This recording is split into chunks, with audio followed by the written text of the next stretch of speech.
Hey guys, welcome back to the channel. This is story about what if God like Naruto married Yasaka part 1. Before I start, please do support for more amazing content and comments for part 2. Do consider to subscribe my channel and share my video to your friends and check out the description as well. Let's start the video. Ajuka Beelzebub wanted to be somewhere else. He had better things to do than to sit on this exaggerated show of authority and power. Unfortunately, he had no other choice. This was one of those occasions where he needed to attend as a Satan. But at least he was not the one who was taking the brunt of this farce of a show. As his eyes subtly landed on his longtime best friend, Surzek's Lucifer, he could not help but feel sorry for him. At least for Ajuka, all he had to do was sit, nod, and answer a few questions here and there. In a sense, he had to act like a mascot, a prized and glorified mascot to be shown and presented to the mass. He was fine going along with it. But unlike him, Surzek had to take the full consequences of being a Satan, whether he liked it or not. Satan, is it? Ajuka snorted, seeing the slight twitch on Surzek's index and middle finger of his right hand. Not many know of it, but it was his bad habit when he wanted to blow someone's head off, literally speaking. It did not come as a surprise to Ajuka to see whom Surzek was talking to. Closing his eyes, he turned away from the discussion. He did not need to listen until the end of the conversation since he already knew the outcome. Even though the term Satan means they should have full authority over the underworld, the truth was very far from it. The four Satans did have some hold over the underworld, but their roles were similar to that of celebrities. It was the Baal clan, along with a few other individuals who truly controlled underworld through politics and connection. If you were to put it in human terms, the four Satans were the powerful and honorable generals, while those old devils were the crafty and resourceful senators. Ajuka turned to his side to see his friend sitting back down, and his wife stood on the other side of the chair. Although he looked like his usual self, Ajuka did not miss the exhaustion and regret in his eyes. Did they agree? Ajuka knew the answer, but he still had to ask. Just for a split second, Surzek's mask cracked. But he quickly composed himself. After all, his best friend had been handling situations such as these for around 200 years. Putting back the fake smile, he looked down toward the middle of the stadium. They did. Ajuka did not say anything. He did not need to because he knew that there was a but coming. And just like he thought, Surzek added the last part a moment later. They want to put on a show first. They want me to intervene at the very last minute. Usually, Ajuka did not care much about others if they were strangers to him. But as he looked down, he unknowingly let out a heavy sigh. In the middle of this vast stadium, the devils created a small stage just for her. The little Nekisha girl was no more than 11 years old. 4 powerful devil guards surrounded her, each holding a chain connected to her body. They were presenting her as if she was a notorious criminal. The girl was not crying anymore, but Ajuka could tell she was terrified to the point that she could not express her emotions. It would not be long before she would throw away all those emotions to stay sane. That was not the worst part. All the devils inside the stadium were booing or shouting at the little Nekisha. Some were even making very crude and vulgar remarks. But Ajuka knew many of these devils had taken part in that heinous act the day before. Some should be the ones down there instead of that little girl. But unfortunately, most of these devils were heirs and heiresses, while quite a few lords participated as well. In other words, their hands were tied for the time being. Fortunately, Falbium Asmodeus was personally leading the investigation. He just hoped Falbium would find anything concrete to bring all the guilty ones out in the open. As for punishment, of that, he did not have high hope. It was a mess. It's a mess. Ajuka looked at Surzek with a raised eyebrow. We are supposed to be different from the old devils, Ajuka. Surzek murmured, his face still holding that forced smile, but his voice did not. We are supposed to be the civilized ones. And look at what we just pardoned. We have not pardoned anyone yet, Ajuka answered. Though it was vague, he was sure Surzek got the rest of it. Yes, but we both know. Ajuka knew why Surzek did not finish. The stadium became very quiet all of a sudden. Their battle instincts immediately kicked in. But instead of showing distress or jumping to action, they calmly looked at the source. There was a 6th member on that small stage now. The fact that their unexpected guest could teleport right into the middle of the stadium without alerting the security rang all the warning bells in Ajuka's mind. When Ajuka's eyes landed on their guest, he immediately cast several high-level scan and sensor types of magic on him and around him. From a glance, the man looked like an Oni-type yokai. He had the horns and the physiques of one, but his power, Ajuka could not determine the origin of it. The yokai, whose eyes were closed, had no weapon on him. He was wearing a simple white robe. Underneath it, he had a full-bodied black garment. His outfit looked like one would wear for a formal meeting, not something one would choose when entering an enemy's territory. He was powerful, from what he could sense. At max, he was at medium ultimate class level, maybe slightly lower? But it did not make any sense. And then, he opened his eyes. Ajuka felt his hair standing up on the back of his neck. His power did not increase, his appearance did not change, and yet, he had this sense of foreboding. And he knew his friend was feeling the same without looking at him. Then Ajuka noticed it. The 4 guards on the stage, although looking at him, were not moving at all. Surzek stood up and stepped forward, and so did he. But he was slightly behind, standing beside Grafia. May I know who you are? Serzex asked, although his voice was polite, but his face was devoid of smiles. The being did not answer, instead he turned toward the little girl. They could not hear what he said from here, but his next move made everyone truly wary of him because he destroyed the young Nekish's bindings by simply touching them. Those were unique chains created by Ajuka to detain even the ultimate class devils, and the worst part, even now, they did not feel any power-ups nor see any abilities being used. Apprehend him right now! Immediately the stadium came to life. Ajuka did not know who gave that order since both he and Serzex were too preoccupied with gauging out the guest. Because of this, Serzex could not react in time to nullify the order as tens of guards rushed toward the stage. In response, the being only waved his hand. The guards who were going toward him were now going away from him thrice as fast. They crashed onto the wall, and the one after it. And Ajuka could sense that those elite guards would not be getting up anytime soon. The stadium became silent once again. Then the being put his right hand on the little Nekish's head. And instantly she disappeared. Ajuka knew Serzex was not the type to make the same mistake twice. So before every devil in the stadium could lash out again, Serzex released a little of his power. A silent command to all to stay put. My name is Naruto Atsutsuki. His first sentence answered all of his and Serzex's questions. You are Lady Yasaka's husband, leader of the Yukai called Naruto interrupted Serzex, the king of Yukai. Then he turned his head from one side to another. Ajuka had a hunch that it was not just a simple gaze. And you should know why I am here. His tone did not hold any anger. It was as if he was stating a simple fact. For the Nekishu incident, I presume. Serzex turned to look at the speaker. But Ajuka didn't. There was no need since he knew that voice anywhere. It was Zekrom Bale. It was only times like these that he appreciated the old fox. Because when it came to politics, he was the best in underworld. The Yukai, Naruto, did not respond as if he was waiting for Zekrom to continue. Seeing that you just deliberately took away the convict's sister, it is safe to assume that you, and in extension, the whole Yukai faction is housing the convict. Ajuka had to give it to Zekrom. The old devil was a master at manipulating and turning the tables during discussions. He was very good at twisting words and pointing fingers. After all, that was how he became the de facto leader of the devils after the death of the original four great Satans. I will safely return the convict and her sister only if you return the Nekishu clan to us. Zekrom did not stop for a moment. He calmly replied back as if he knew this was coming from miles away. Are you trying to play word game here, boy? Ajuka knew he deliberately belittled the Yukai to get a reaction out of him. Unfortunately, Naruto did not even twitch. Zekrom continued regardless. If you are here, then you should know what happened to them and why. The self-proclaimed king of Yukai did not reply immediately. It wasn't easy to distinguish his genuine emotions, mainly because of his eyes. And although Naruto was fully facing Zekrom, Ajuka could feel his gaze on him for some reason. It was pretty unsettling. You are right. I do know what happened to them. But I cannot comprehend the reason behind this. I mean, there was an agreement between the two factions. And as far as I remember, our queen covered all the scenarios in the agreement, even scenarios such as this. Ajuka's eyebrow twitched for a moment. He could sense that Serzex also got uncomfortable at the mention of the agreement. And just like Ajuka expected, Zekrom once again took control of the conversation. I do not know what lies the convict told you. But here is the truth. She went crazy while practicing senjutsu and killed her master. She ran away before we could capture her. And later, we found out that most of the Nekishu knew senjutsu to some extent. The devils went to the Nekishu clan to apprehend them to be on the safe side. But they retaliated badly, and things escalated. Naruto did not let him finish. How can things escalate to the point that not a single Nekishu survived, yet not a single devil was harmed? This time Zekrom came to a complete stop. And this comment made Ajuka frown.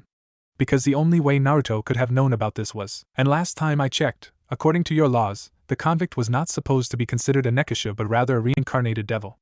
Naruto did not wait for them as he went on. Also, if she had gone crazy from practicing senjutsu, which is quite laughable to be honest, but I will go along with you, how come she killed only one person, and how was she able to run away? The silence lingered only for a few seconds, but it felt pretty long for Ajuka.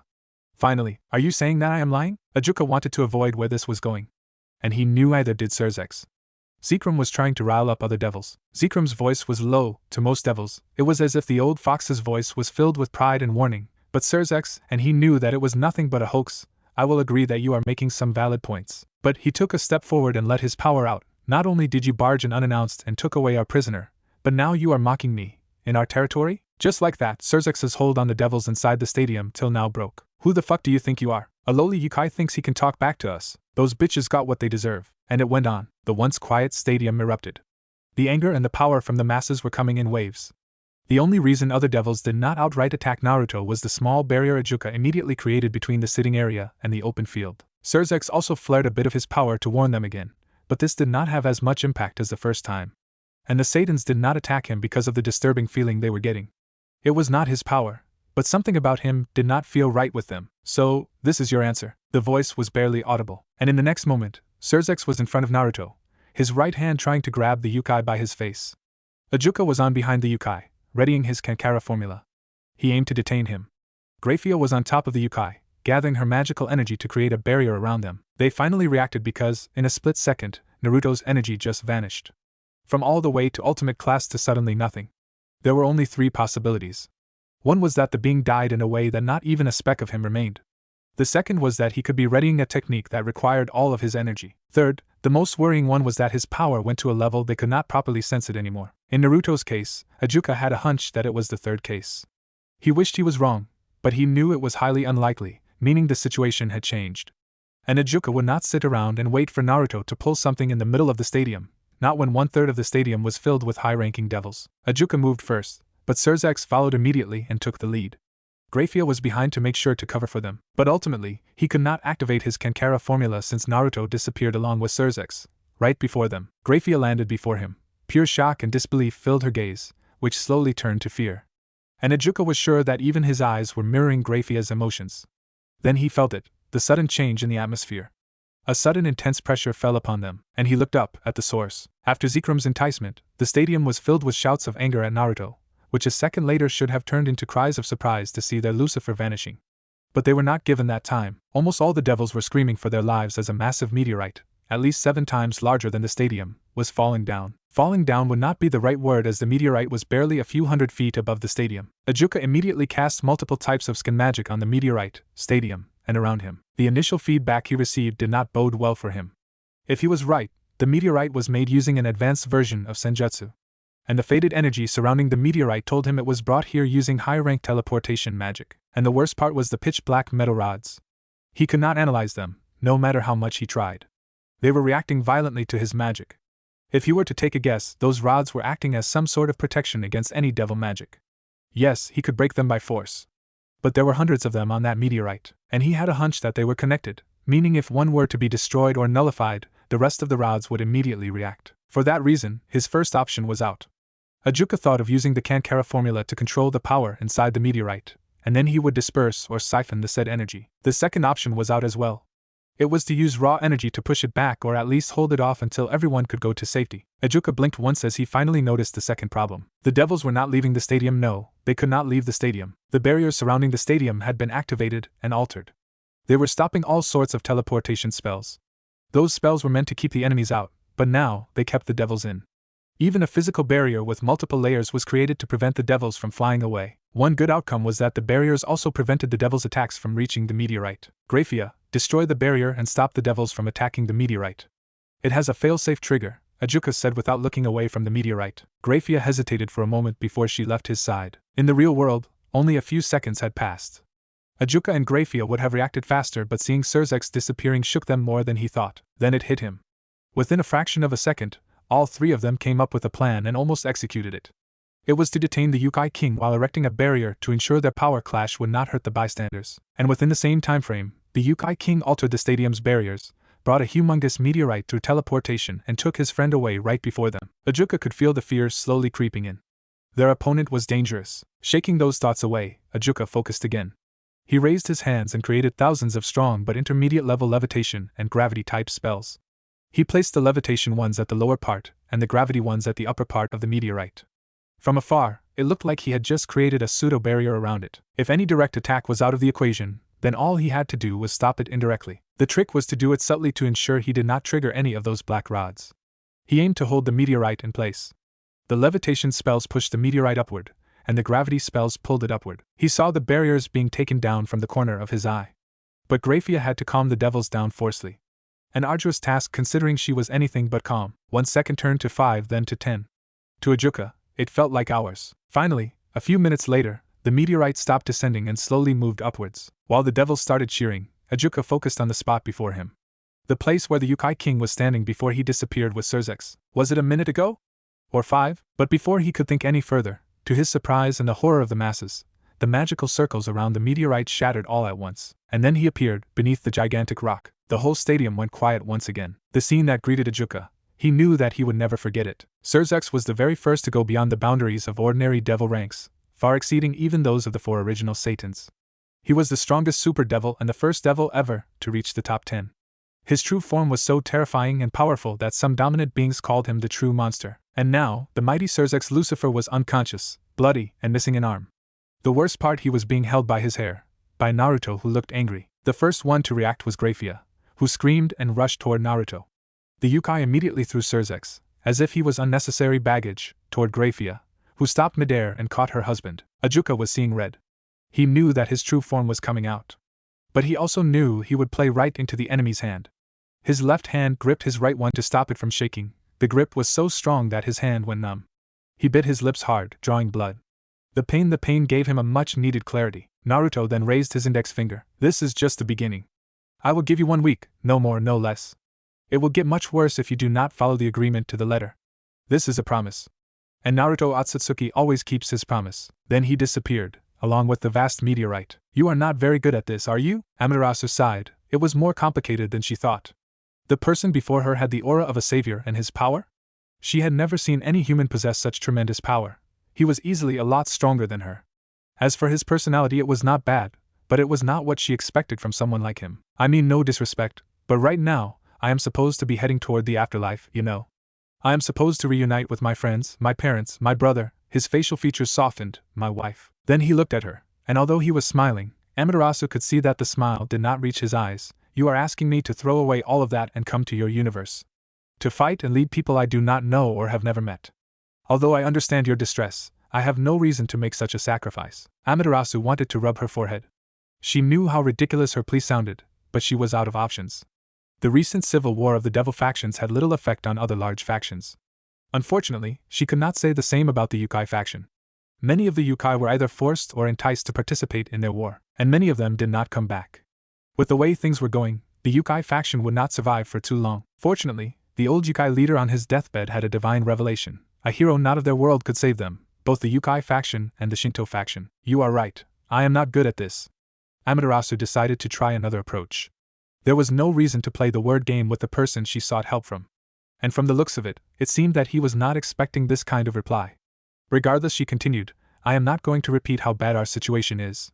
I have already shown you, and you know it is the truth since I cannot lie here. So, I will tell you what we will give you for your sacrifice, as you have put it, and what you can achieve in our universe. First, she raised her index finger. When you reincarnate, I will make sure that you receive the treatment of a king and powerful blessings from us right from the start. I know that you are not the type of person who cares about it, but we will ensure that you receive all the support you need, no matter how insignificant it is, from the beginning to the end. As for the so-called end, you can leave our universe whenever you desire, but I want to be clear on this. The gate we have created to come here will be out of power after I return. And as I have shown you, it may take some time to power it up, but it is not impossible as long as the core fragments are not damaged. He said nothing, so she continued. Second, I will try my best so that a few of your precious loved ones can be reborn in our universe. That was the first time she saw him getting outright surprised, but I will tell you this up front.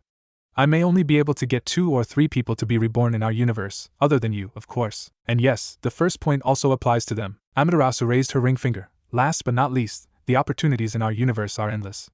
This is fully up to you, but if you become strong enough, you can jump through all the universes and come here to meet your friends and families without the help of the gate. But I have no hand in this, it is all on you. He was quiet. Occasionally, he would scratch his chin. Amaterasu was fine with this since it showed that at least he was thinking about the offer. Finally, he spoke. You are quite generous with your offers. Considering our circumstances, this is the least I can do. Amaterasu chuckled. Fine, you got my attention. But I want to confirm a few things before giving my final decision. His voice was neutral. Of course, Amaterasu nodded at that. First, you used the term reincarnate for me but rebirth for others. May I know if there is any difference? It seemed that he was far sharper and brighter than she thought. With a smile, she answered, reincarnate means that you will be born with all the memories from this life intact. In simpler terms, reincarnation means that your soul will change bodies. You will have all your knowledge, memories, and skills, everything spiritual, and in rebirth, the soul will be reborn again. In a way, it is a whole new start for that individual. Seeing him raising an eyebrow, Amaterasu decided to explain it a bit further, knowing what bothered him. Best if I say through an example. Let's say your wife went through rebirth.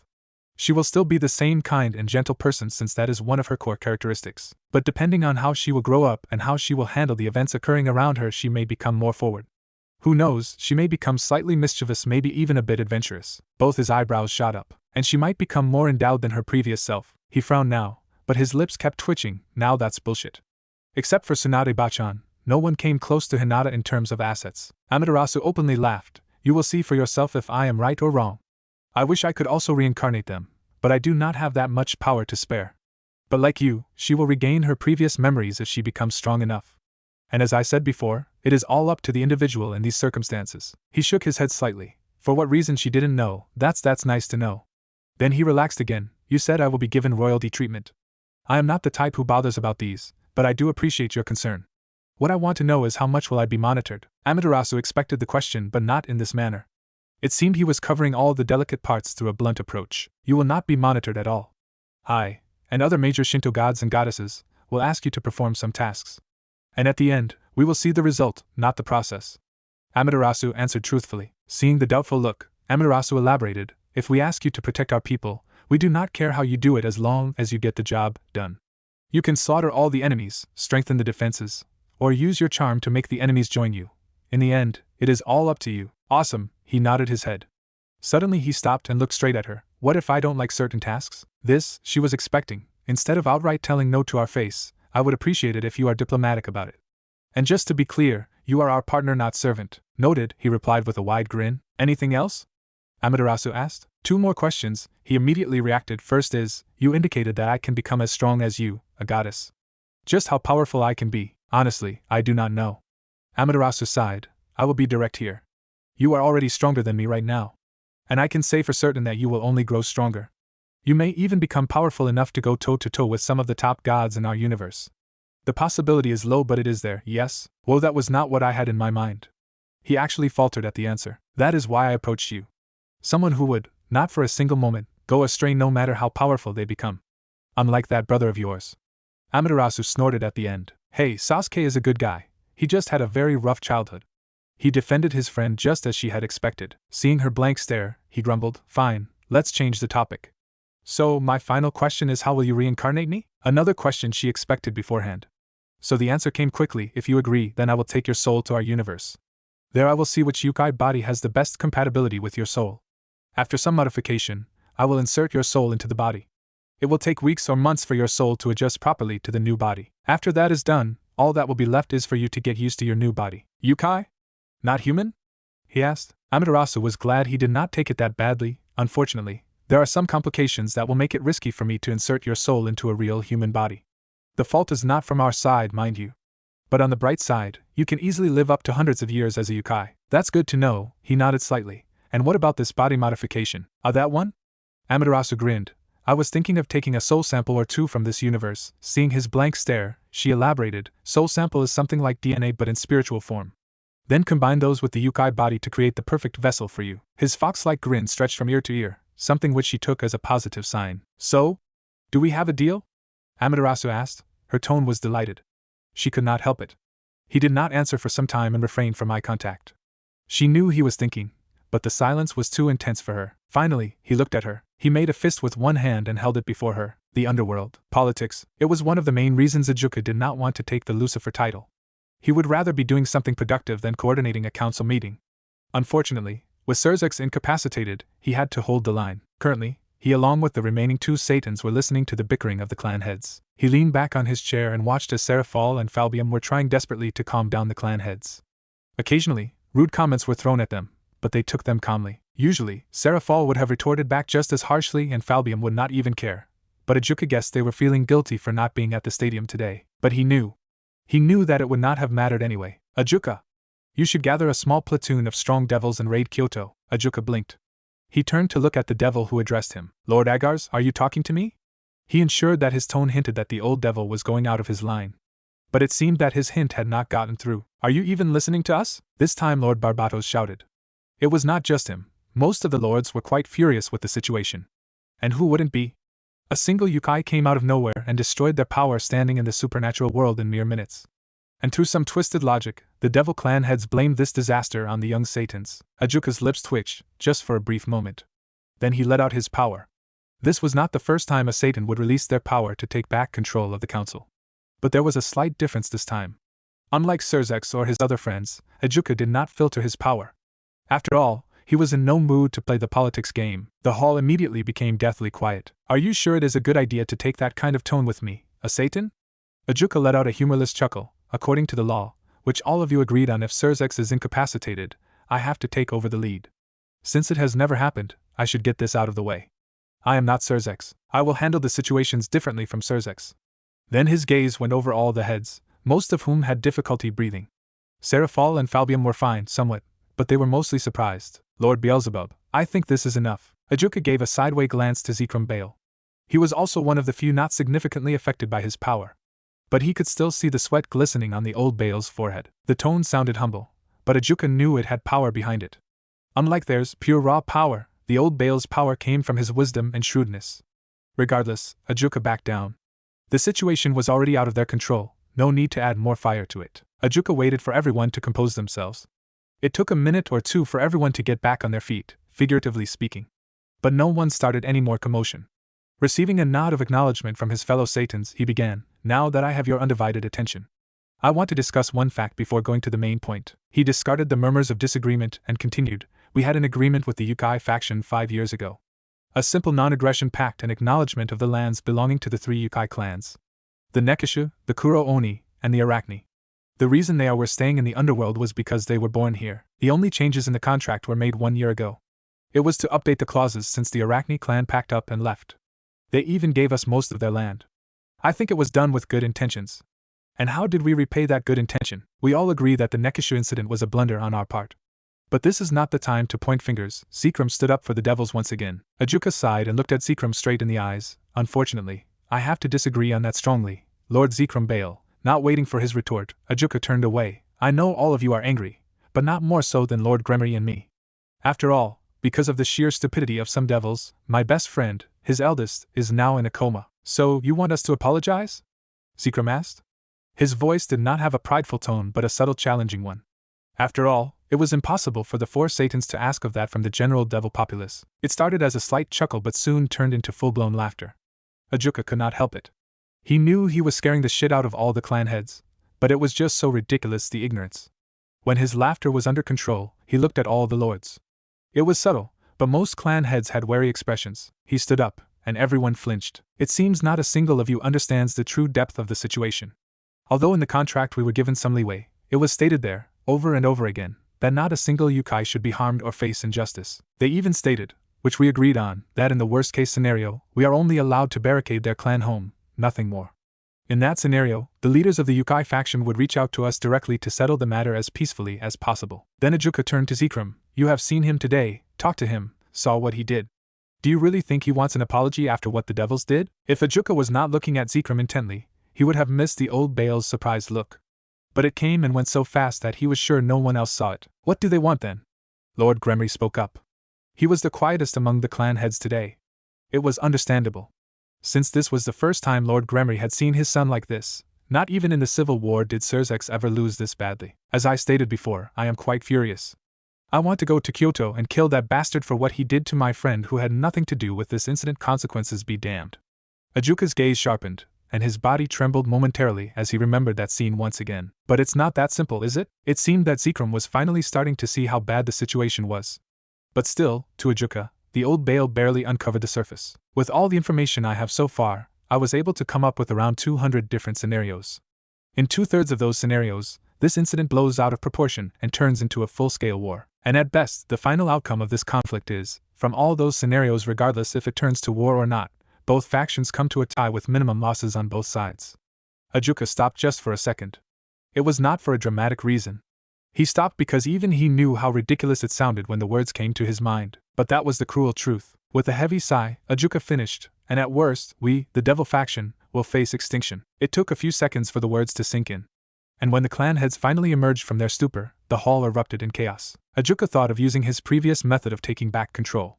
But one devil beat him to it. Zekrom only stood up, and most of the devils quieted down, not entirely as they were murmuring among themselves. But this alone shows how much authority and respect he possessed. He did not turn to face other lords, just looked at Ajuka wearily. As much as I would love to call it bullshit, I know just how good you are at predicting future events. So, can you tell us how and why you think these yokais can win against us? Politics and convincing devils were not Ajuka's forte, but explaining was. So, he was glad that Zekrom was controlling and steering the crowd in a way where it would be easier for him to do so. Ajuka started, all the while rubbing the bridge of his nose. Seeing that this Naruto has defeated Surzex, we can clearly say that powerful individual-wise, the Yukai faction gets the first point. Quite a few lords wanted to argue, but one look for Ajuka and Zekrom stopped them. I know what you are going to say. It was a fluke, a trap at best. But let me remind you that Surzex is not a novice fighter. He earned the title Lucifer. He earned that title after defeating the descendants of the original Satans. He would not fall for something cheap, and not like that. So, if this Yukai defeated Surzex purely based on traps, then he is far better than me and Falbium combined, as a strategist. And if he had defeated him in a straight fight, then he may be someone who reached the top 10, very recently, I presume.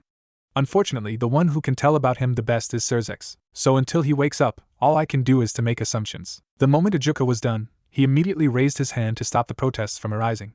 He released a long breath and continued soon after. Now, all of you are going to argue that it is just a single individual. You would say that I, along with Seraphal and Falbium, can take him out. Maybe we can. But there are several problems there. First, we do not know if the Yukai faction has any stronger individuals. The only other powerful Yukai that we know of is Yasaka, who may be able to go toe-to-toe with Falbium or Seraphal if she empowers herself by taking energy from the ley line. Do they have any more individuals? That we do not know. Second, their Yukai king delivered the first blows swiftly and strategically, putting us in a terrible position. If we, even a single Satan, go out in the human world and pick a fight, it will surely put the whole devil faction in the spotlight, not in a good way. Ajuka stopped to take another break. He was glad that many of the lords had a thinking face. But some fully understood where he was going as their face had gone pale. Taking another deep breath, he said, lastly would be the Yukai faction as a whole. From what we know, Yasaka married this Naruto Otsutsuki 10 years ago out of the blue. Then the Yukai faction went through some changes. We thought it was just some subtle changes, but the clues were there. It became tough for the devils to locate any Yukai villages or clans. Even most of the clans that were here in the underworld moved away. So, if I am not wrong, Naruto has united all the Yukai clans, regardless of their sizes and locations. And it is safe to assume that, by now, he also created a strong military to serve him. Some of you might argue that their military is no match against ours in terms of pure number and power, but let me remind you why the Nekishu incident started in the first place. Some of the Yukai clans had techniques that far surpassed ours. So, if Naruto militarized these clans, our soldiers will have a hard time against them. By the time he was finished, the hall had become very quiet. Some pictured the whole scenario and became nervous, and some were still processing the idea that there was a chance that the devils would lose against the Yukai faction, a faction that they thought was small and insignificant. Will it not be better to strike first, like a covert operation? I mean, we know they are in Kyoto, right? Lord Phoenix stated. Do we? Ajuka let out a tired chuckle. If you did not notice, in the contract they stated themselves as the Yukai faction instead of the Kyoto Yukai faction like before. There is no concrete proof, but I am sure Naruto had moved their main base. How can you be sure? Lord Citri asked. Because I would have done it. Silence reigned once again. A few minutes passed, but no one uttered any words. Even Seraphal and Philibium became speechless. Finally Zekrom spoke up. So, what do you suggest we do? Ajuka did not answer immediately. He just maintained eye contact with Zekrom for a few seconds. Then he looked up and let out a heavy sigh. We prepare for war but hope it does not come to it. The Avalon Kingdom. Naruto. Lord Naruto. Naruto-kun. The gentle touch on his shoulder broke him from his trance. Naruto looked around to see the concerned faces staring back at him.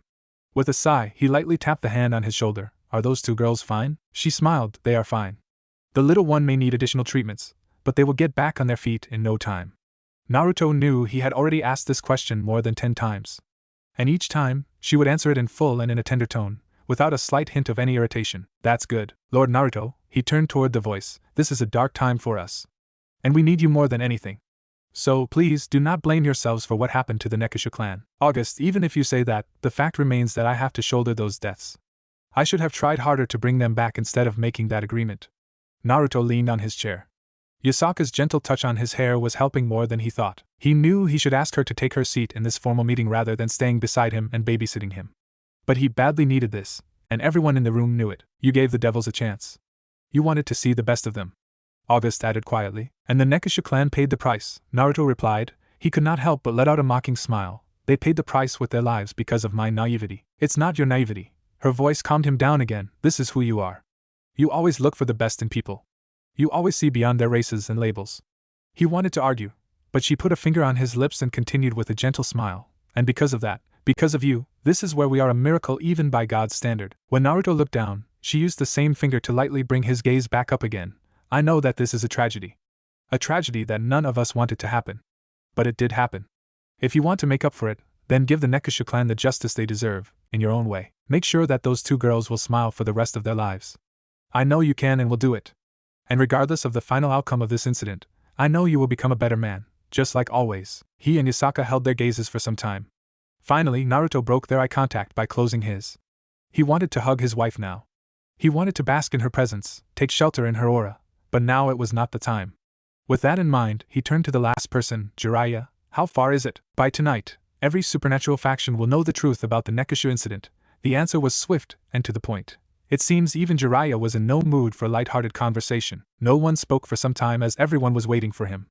Naruto understood that, but he also knew that from now on, his actions would drastically change the course of history once again. Mobilize Dumbu and call back all the Daiokai. His words shocked everyone, even Yasaka. Naruto, the first one to compose, was Jiah. As always, exactly what are you planning to do? Jiah, they did not massacre the Nekushu clan. They killed the children, raped the young, and tortured the old. The moment those words left his mouth, all the listeners' power burst out. If this room were not specially modified, the whole city would be shaking by now, literally. Naruto raised his arm and released his own power to overlap theirs, to calm them down forcefully. After all, even with all the enchantments, the room had its limits. When everyone calmed down, he began, I am not a murderer. And I refuse to stoop to their level. But I promise you this, I will cripple their faction. I will do whatever it takes to ensure the devil faction gets what they deserve, not a penny less. Everyone nodded in acknowledgement. And then Yasaka asked, my love, you know this will bring our faction to the spotlight, right? Lady Yasaka, as much as we would have liked it to be under favorable circumstances, we cannot let this pass, not after what they had done. August spoke up, and his tone clearly showed how angry he was. Unfortunately, August is right. But if we can do this correctly, then our faction will be seen as a humble one rather than a dangerous one, Jiraiya added. Then he scratched his chin and looked at Naruto. I will ask Xianzang to stop his expedition and return. We will need his input on this. I will also notify all the Daiokai. Knowing the situation, I am sure they will be here by midnight. Alright, Naruto took a deep breath. We will continue once everyone is here. Naruto did not say anything else. August and Jiraiya got the cue and got up. With a polite bow, they excused themselves. When the door was closed, Naruto got up and hugged Yasaka, his forehead touching hers. Yasaka closed her eyes and gave him a knowing smile. Naruto felt himself calm down as Yasaka's divine energy started entering him. The reason why his mind and energy were so agitated was because of Senjutsu. In this universe, Senjutsu would take in the malice and ill will floating around the world. It was bogus if he was being honest, but there was nothing he could do about it. Usually, it would only affect him if he focused on it. So, when he went to the underworld and concentrated on the malice around the Nekushu clan to see what had happened, it was too much: the hatred, the agony, the cries for help, so many strong negative emotions that he was overwhelmed. He saw what happened there. And the fact that he could not do anything but watch shattered his heart. He wanted to save them, he wanted to revive them. But there was nothing left to revive. And their souls were so twisted that it was better to send them off properly. But purifying so many corrupted and hateful spirits took its toll on his own mind. So, he needed to cleanse it, something he could do himself in a few hours. But he wanted those screams to stop. That was where his precious wife came in. From that day onward, Yasaka would use her divine energy to calm him down. And since her divine power was purer than his, it worked wonders. He was 100% sure that if it were Sasuke, unlike him, he would have annihilated half of the devil population regardless of the consequences. For a brief moment, the thought did cross his mind. But he was not like that. Of course, crushing Surzex helped a lot. To be honest, Naruto did not have it planned out at all. He wanted to confront the devils directly, and depending on the outcome, he would have taken the next step. He did not think Surzex and others would react like that. So he took Surzex to his pocket universe to talk with him, while making sure other devils would stay busy. Unfortunately, the Red Satan screwed up badly. The fault lay with him as well, but the moment Surzex uttered those words, Naruto lost it. He became so angry that he did not think about the consequences. He did not know about the difference in their power level. He did not think at all. He just lashed out with everything he had. He was glad that Surzex activated his true form right at the start of the fight. Otherwise he would have delivered a corpse rather than a battered comatose body. He screwed up in the fight, and he knew it. Some would say that it was not his fault. After all, who would believe that the almighty Surzex, in his true monstrous form, could not even survive a minute against him? Naruto underestimated his own power, but regardless, he was not frustrated because of what he did to Surzex, not after what his faction did to the Nekushu. He was just frustrated at himself. My love. Feeling the gentle touch on his cheek, Naruto opened his eyes and met his wife's concerned gaze. With a smile, he stepped back and kissed her forehead. I am fine. Yasaka smiled back, caressing his face. It's all right, my love. I know that you need to rest right now, more than anything. But you have to report to Lady Amaterasu about this first. Naruto nodded and took a deep calming breath. I will meet her now. He paused and then looked at her. How's Kunu? She is fine, Naruto. You just did not see her for one day. Before Naruto could retort, Yasaka put a finger on his lips. I know that you will feel guilty if you see her now. She will remind you of all the innocent children you could not save. Naruto looked away at that statement. His wife really knew him well. I will clean up your schedule for a few hours. After the meeting with Lady Amaterasu is done, come to me. I will relieve you from all those memories. Naruto nodded in acknowledgement. Giving him a light kiss, she took some steps away from him. It seemed she meant he had to go now. With a sigh, he gave her a tired smile, and she returned a gentle one. Naruto released a breath through his mouth and straightened his posture. He cut the tip of his index finger using the nail from his thumb, and as a single drop of blood came out, Naruto's hand blurred as he created a complex magic symbol. When he was done, he put his palm on top of the circle and just waited. The last thing he saw before his surrounding change was Yasaka's smile. Quite a mess, is it not? It is, Naruto answered after he made a polite bow toward Amaterasu, his patron goddess. Right now, he was at her main office. Only a few had direct access to this place, including him. But he did not sit down immediately. He looked around, and his eyes fell again onto the table beside them. The table had multiple stacks of papers, and all of them were arranged and signed on their own. It was as if an invisible person was doing the job, multiple ones from the look of it. He could not help but let out a chuckle. Back in his home universe, all the Kage would wage wars to get that technique. Then he turned to Amaterasu, who pointed at the seat in front of her. Naruto flopped down on the chair, groaning, You know why I came here, right? Amaterasu waved her hand and the spacious room glowed. After she was done, Naruto gave her a look who understood the meaning and nodded her head in response. He looked to the side and saw the change in his eyes in the mirror. His normal azure irises faded away. His white sclera was soon replaced with a golden hue, and the black rings spread out from the middle of his pupil. He did not know why his Rinnegan had a golden hue unlike the normal silver-purple one. It was a mutation, yes, but only appearance-wise. He did not receive any unique powers yet. When the transformation was over, he looked over her room to ensure it was tight and secure. When he saw it was, he nodded at Amaterasu. I know why you are here, Amaterasu sighed. She paused momentarily before starting. All the Shinto gods and goddesses truly feel sorry for what happened to the Nekusho clan. But they are unsure if it is the right time to come out. Naruto understood the problem, but he wanted to hear directly from her. And it seemed she got the cue. The Shinto faction was never anywhere near the top, be it power or authority-wise. But now that we came so far because of you, everyone fears losing you. You think I will lose? Naruto arched an eyebrow. Against the devil faction, no. But what if the whole biblical faction or the Hindu faction starts to aim for you? You have seen how greedy and crafty those two factions are. Amaterasu explained. I am not sure about the Hindu faction as a whole, but I know for a fact that the Trimurti will not come after me. On the contrary, Shiva will willingly defend me if the situation worsens. As for the biblical faction, then Naruto gave his trademark fox-like grin. I do not think they will come after us immediately, not after seeing our faction's spectacular appearance. Oh, Amaterasu leaned onto her chair. Another of your unexpected strategy? Naruto chuckled openly at that. The Grigori faction. Do you think it's true? Azazel looked up from the note to meet Tobio's gaze. The boy was confused and angry. He could not blame him. Any normal person would be. With a sigh, the fallen governor pointed at the seat in front of him with his head. While Tobio was sitting down, he created a small fire on his palm and burned the note. So, yes, it's true. The massacre did happen yesterday. Tobio clenched his fists when he heard Azazel's answer. His black hair shadowed his eyes, his voice trembled. I thought they were different from the old devils. The current 4 Satans are young. Contrary to everyone else's beliefs, they do not have full control over the general devil populace. Azazel's voice was tired. That's a shitty excuse. Tobio barked. 1 or 2 Nekusho is one thing, but the whole clan? No matter the consequences, the Satans should have intervened. Yes, they should have. And now they are paying the price for it dearly. Tobio blinked. Then he frowned. What do you mean by that? Azazel did not answer immediately. He took the Hellblazer bottle from the table between them and refilled his wine glass. As he put the bottle back down, he looked at Tobio. Do you want some? This is going to take a while. I am fine, Tobio immediately rejected. Also right now, I do not feel like touching anything that belongs to the underworld. Suit yourself, we might not be getting this for some time, Azazel chuckled dryly. Azazel, the fallen governor, knew Tobio was not impatient. But this was one of those sporadic cases. I received a letter from Seraphol. The Yukai king made a spectacular entrance and had put Surzex in a coma. He gave a hearty laugh when he saw Tobio physically retreating back at his words.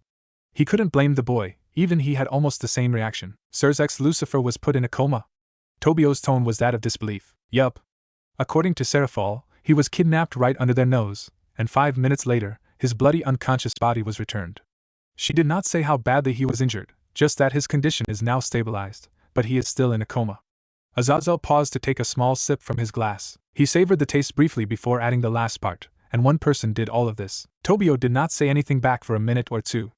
Azazel understood that he was processing the thought that one of the strongest amongst the three factions was easily defeated, who also made his way to the top 10. Wait, doesn't it mean that the Yukai faction has someone who is amongst the top 10? Azazel smirked at Tobio's assumption. And he knew that his protege was almost there. Tobio let out a small breath when he saw the grin on Azazel. This is not going to end well, is it? My boy, the Nekishu incident will be the catalyst for a new change in the supernatural world. And it will be a drastic change, I can guarantee you that. Azazel took another sip, his eyes gleamed with amusement. He knew that Tobio would understand the meaning behind his tone and gaze. So, what am I missing? Azazel chuckled. Now only if Tobio were interested in women, then he would have made the perfect protege. But that thought was for later. Now he had a history lesson to give. What do you know about Naruto? Not much. All anyone knows about him is that out of nowhere, he married Yasaka 10 years ago. His answer made Azazel's mood sour, making Tobio groan. Come on now, don't get sidetracked. You wouldn't understand, she was my second love. Azazel pouted. It was lust, not love. Tobio corrected it, and it sounded more like an automated response. Humph. Azazel loudly snorted. You haven't seen her, all right. She is the only woman besides Gabriel with a perfect body, a full 10 out of 10. And I have seen a lot of women. She even has that thing, you know, Azazel grumbled as he clenched his fist, a gentle aura with a killer body. That combination is lethal for any male, I tell you. You are just frustrated that someone got her. Tobio sighed. I should have tried harder. I thought she was an unobtainable flower like Gabriel. Azazel released a deep breath, and his shoulders slouched down so much that he looked like a deflated balloon. You done? The fallen governor gave a flat stare to his pupil. With a grumble, he chugged down the rest of the wine and refilled it again. I wanted to bash her husband's head so badly. But I did not do it only because I knew he would be the one bashing me. Azazel gave an embarrassed chuckle, and seeing the frown on Tobio's face, he shook his head. No, I knew he was stronger than me, but I did not know he was this strong. How did you know he was stronger? Azazel did not answer.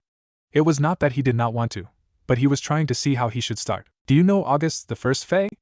Azazel asked all of a sudden. Yes, Tobio answered, confused. He is the leader of the fairy faction, right? Words have it that he was seen during Yasaka's wedding as one of the important guests, no less. I thought that the wedding ceremony was a very private affair. Azazel sighed. The boy was right. The Shinto faction was very tight-lipped regarding Yasaka's marriage. No one knew precisely where and when the ceremony took place. It was done in such a fashion to avoid unnecessary commotions. Because Azazel was not the only one who was smitten by the shrine maiden, there were quite a few from different factions who wanted the gentle Yukai. Some of them were pretty powerful and dangerous. With a sigh, Azazel tilted his wine glass toward the boy Tobio. This is just an assumption, a really mind-breaking one if he was being honest, but from all the clues I gathered, I think the fairy faction and the Yukai faction have merged. What? The shock was so much that Tobio stood up, his eyes bulged out. Are you serious? Azazel just nodded. Tobio just stood there with his mouth open for a few seconds. Finally, he sat down tiredly. Won't this merging make this new faction as strong as one of the gods' factions? Azazel nodded to confirm Tobio's question. It was not a ridiculous notion.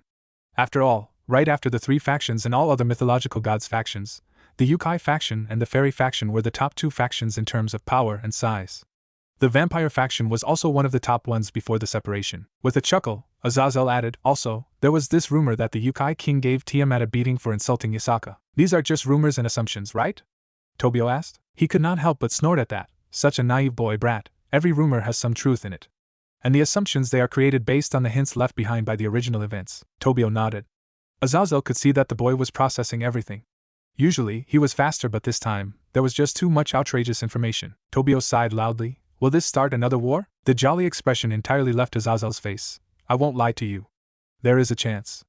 And it may escalate to the point that even the Grigori and the Heaven will have to join, unwillingly of course. But this depends fully on the Devil faction and the Yukai faction. Shouldn't we try to stop it? Tobio said, more like he pleaded. Azazel shook his head. Unfortunately, the Yukai king already took a few steps. Seeing the inquiry look, he asked. The note Sun Wukong gave stated that the news is spreading throughout the supernatural world, right? Yes, Tobio firmly nodded. He said that to me also. I believe that by tomorrow almost all the factions will know of the Nekishu incident. You do realize that the reason this news is spreading so fast is because of the Yukai faction, right? Tobio nodded at the question, so Azazel asked another, also, that the neku incident is being told from the perspective of the last two survivors, right? Tobio nodded again. This time Azazel smiled as he asked the last question, but did the yokai point out, in any way, that their king has defeated the Surzex Lucifer? Tobio blinked. The realization face he made after that only increased Azazel's amusement.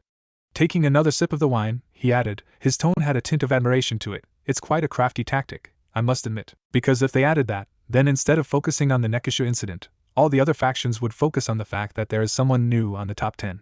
The Yukai faction does not want that. For now, they want everyone to know the truth about the massacre and focus on the devils. And using this opportunity, they are isolating the devil faction. I mean, who would side with them if a war does break out?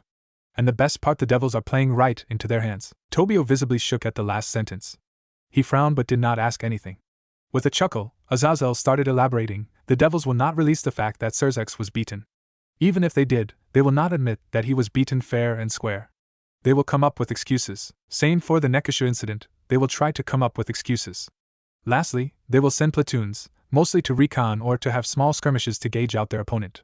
Even though this is the right way, but to other factions, it will only seem like the devils are using baseless excuses to go to another war. A look of realization came to his pupil as he pointed out, so when the Yukai faction strikes back hard, no one will side with the devil faction. Azazel nodded, satisfied that Tobio could come to the correct conclusion. So, what are you going to do?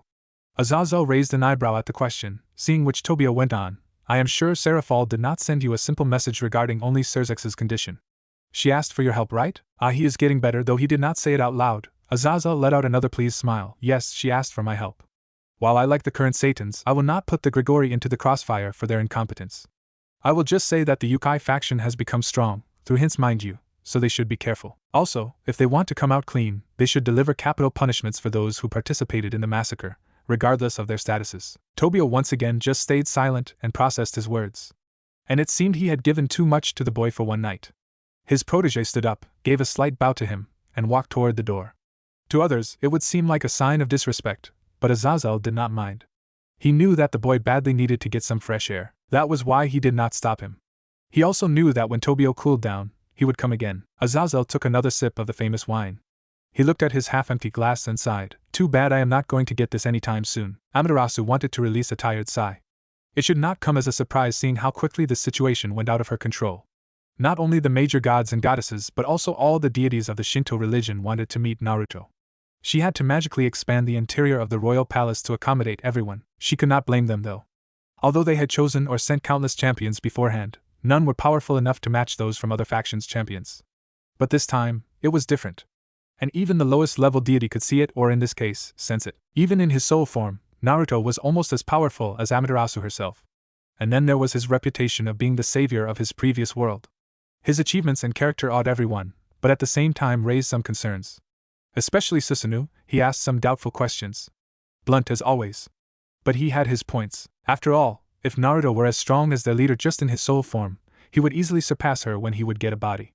If so, then what would stop him from going against them? She had answers ready for those questions, but she liked how Naruto handled it. It had much more impact than her ready-made words. Look, I sacrificed a lot by coming here to help you guys. If you have any doubts or problems, send me back. I don't want to create conflicts with the people I am helping, and I am sure you don't want to be constantly wary of your own champion. With that, he sat down on the ground and asked if anyone had problems with him, or even had minor doubts about his motives. They were more than welcome to come up to him and chat. That was not all. He also pointed out that he wanted to get to know everyone, be it a major god, goddess, or low-ranking deity. Needless to say, his popularity skyrocketed within half a day. And any doubts that anyone had about him were washed away. Even Susanoo grudgingly accepted him. But what they did not know was that, even in his soul form, Naruto was a lot stronger than Amaterasu. But to be on the safe side, she taught Naruto how to hide his power in his soul form.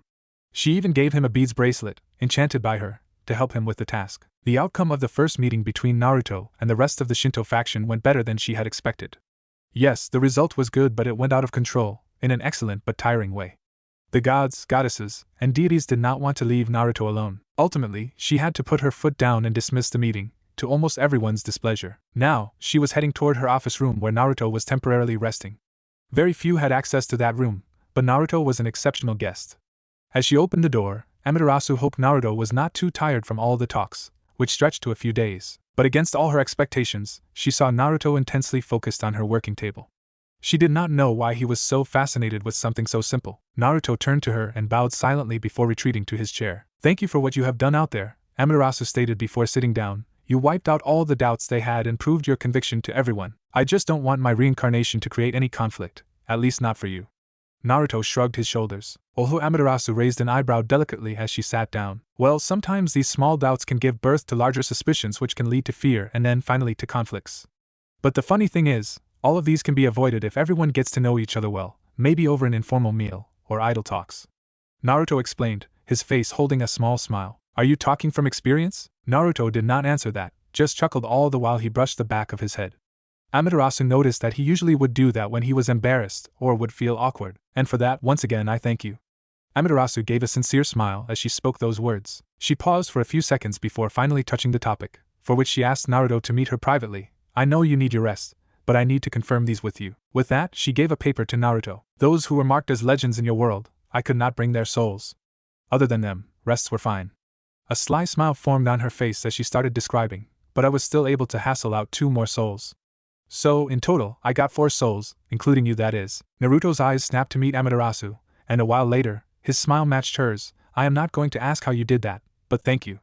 And Naruto slightly shifted in his chair. "I don't want to sound narcissist, but I was marked as legend, right? So how?" "Well, for you," she released a deep breath dramatically, "let's just say I had to go through many hassles and keep it at that." From the look Naruto gave Amaterasu, she could see that he wanted to know, but she was glad he dropped it for now. But she knew that later at some point, he would ask her again without any intention of backing down. Naruto looked down at the paper again. And just from his eyes, she could see what he was genuinely feeling as he read through the names of the souls she was able to bring here. His feature turned very gentle one time, and next, he just gave a small chuckle. Another time his lips curved upwards but his eyebrows shot up at the end. He blinked a few times, then looked back at her. "I personally asked all those souls, written there, if they want to come to this side to join you on your next adventure. I explicitly told them the costs of such a choice. And yet, they all agreed." Amaterasu leaned back on her chair, smiling back at her emotional champion. "But do remember that after their rebirth, even though the soul will be the same, they will have different names, viewpoints, and looks. The chances of being exactly the same as before, without a god's intervention, are less than 1%. Of course, I am talking about appearance-wise. Yes, they may have different personalities, but at their core, they will be almost the same person." She thought he would take some time to think it over. But his answer was instantaneous. "I will accept and love them all the same, no matter what. And I am sure they will do the same without any hesitation." Amaterasu nodded at those words and gave Naruto time as he once again reviewed those names. Finally, she started again, "And this contains all the information regarding your new body." With a small smile, Naruto gently put the paper that he was holding to his side. Then he took the next one. But before even opening it, he looked at her. "Why did you not bring my old body? I mean, I appreciate what you are doing, but wouldn't it be better if you bring my old body here and do some magic voodoo on it or something?" Amaterasu laughed openly at that. Naruto seemed to still not understand the concept of magic. But it was understandable, and her job was to guide him as much as possible. "But first, I told you about how I traveled to your universe, right?" "Yeah." Naruto scratched his chin with his right hand, as his left was holding the new paper. "You found an artifact around 300 years ago? After the Great War between the 3 factions, right?" "Yes," she nodded her head. "Not just us actually. I heard that other factions also found quite a few artifacts as well. I am not sure why, but we think the balance of the world shifted somehow during or after that battle, resulting in these artifacts' birth. But that is not the main point. The artifact we found allowed us to visit a few other worlds, spiritually of course, especially if the world had a strong similarity to our culture or religion. And one of those worlds was yours. Now, as I traveled there spiritually, I could not bring your body or anything worldly since my power was restricted depending on the universe. I could just bring the souls." "I see." Naruto nodded with a thoughtful look. Quickly, he composed himself and asked the following question. "Isn't there any way for you to travel physically? I mean to other worlds?" She chuckled at the questions. Of course she saw this coming. "I will give you the details later, but for now, let's just say that to leave our world, our universe, we will have to pass through a gate. And the gatekeeper there is one of the 3 strongest beings in our universe. These 3 beasts, as every god and goddess like to call them, are so strong that their names are not even on the core stone." Naruto listened to her words with fascination, but suddenly he interrupted. "Which was very rare, core stone." "Ah, that is a large stone situated at the core of the earth which has the names of the top 10 strongest beings in the world. You can see it after every 100 years. Biblical God created it to maintain the peace between the gods. I do not know what made him think so, and I doubt anybody knows. I will explain the details later," Amaterasu explained. It seemed that she got a bit sidetracked. Naruto hummed but did not say anything. After a while, He asked another question. These 3 beasts are the strongest here? Yes, but as I said, we will thoroughly discuss it later, along with the top 10 strongest beings in the world. But now I want you to look at the body I am preparing for you. Amaterasu pointed at the paper that Naruto was holding with her eyes. Naruto blushed as he rubbed the back of his head again, and soon started going through the paper. She could see the questions forming, but he did not ask them immediately. Instead, he went through the full report. After he was done, he put down the paper. But instead of throwing the questions, he just looked at the paper with a thoughtful expression. Finally, the first question came. Why Oni? You wanted me to reincarnate you using a kitsune body, right? But unfortunately, there are some complications. You know that our universe has many kinds of beings, right? Seeing Naruto nodding at her question, Amaterasu paused momentarily. I will try to keep things simple for now. I do not want to overwhelm you with information. Thank you for the consideration, Lady Amaterasu. Naruto smiled at her, again, not to brag, but I was a Hokage. So I think I can take it. Amaterasu chuckled hearing that. If you say so. Still, she paused one more time to quickly organize the information in her mind. Our universe has many kinds of beings of different origins. So it should not come as a surprise that we have different types of energy, power sources if that makes sense. We have a total of 6 types of energy. Gods and goddesses use divine energy, and draconic energy is used by the dragons. Beings of light and darkness respectively use light and dark energy. And then we have regular energy that humans can use. The strongest types are divine energy and draconic energy. And they have their own categories as well. I will not dive into that, not today. I will explain it later with a demonstration. Sounds fair, Naruto nodded, but you said there are 6 types. The last one is life energy. It is also known as life force and chakra. But there is something you should know. Chakra here is not the same as the one from your world. It has some similarities with the natural energy of your world, but again I must stress that it is different. So, you should treat it as something new. Naruto nodded back. So, returning to the main question, why am I using an Oni type of body? It is because of all the mixtures. As promised, I will add some soul samples from your world into your new body. Unfortunately, not all Yukai bodies were acceptable to this union. After much research, it turned out that a Kijin type of Oni is the best choice. That particular type of Oni can also obtain divine energy. So, that is the reason. There was more information, but she left them out deliberately, seeing how tired Naruto looked. She would take her time later and tell everything. There was no need to rush. I see. Naruto slowly nodded his head. Don't worry, Amaterasu chuckled lightly. You will not have a gigantic body or a hideous face. You will look exactly like your previous self. I will make sure of it. But you will have some minor physical alterations. Naruto sighed as his fingers tapped the table rhythmically. She saw that he was processing all this, so she let him be. Finally, he stopped tapping the table and looked at Amaterasu. If you believe this is the best, then you should proceed. Amaterasu nodded at Naruto, satisfied that he had no problem with her choices. But she could not help but ask, are you sure you are okay with those soul samples? Naruto shrugged nonchalantly. Well, I did want the soul sample of someone like Madara just to have some fun with his power. But I think his soul fell into the category of legend. But still, for you to get these 2 soul samples are more than I could ask for. As long as he was happy, she was okay with that. But she did not know why all the soul samples he wanted were from the souls of those 2 particular clans, Senju and Uchiha. Guess she would find out later why he wanted to combine the soul samples from these 2 clans. The Avalon Kingdom. Almost everyone was present at the round table. Everyone was waiting for him, their king, to start. And even though they wore blank expressions, Naruto could feel that they were anything but calm. 3 nights ago, the moment Naruto started, everyone shifted on their seats. Kuroka, a turned devil, killed her master. The reason behind such action was because Kuroka found out that her master wanted to perform questionable research on her young sister, even though he agreed before not to touch her. It started as a heated argument, quickly becoming a brawl to a death battle, all because the devil did not back down. After his death, the whole clan descended upon her, and she could barely escape. While she was on the run, she made the decision to come to Avalon. It was not to seek asylum for her, rather she wanted us to make a deal on her behalf.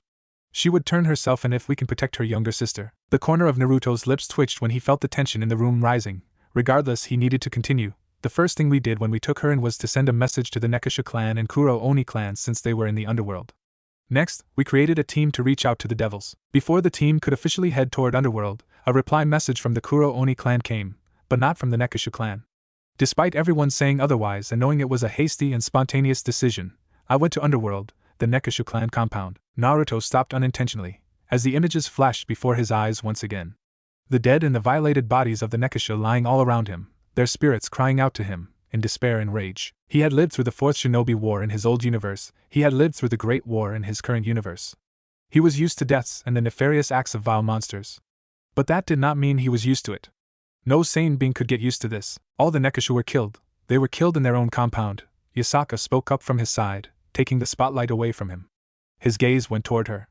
It seemed like she understood the turmoil inside him and decided to lead the discussion. From what we had gathered so far, Yasaka continued, 1 hour after Kuroka's escape, a few devils unofficially formed a large group to raid the Nekushu compound.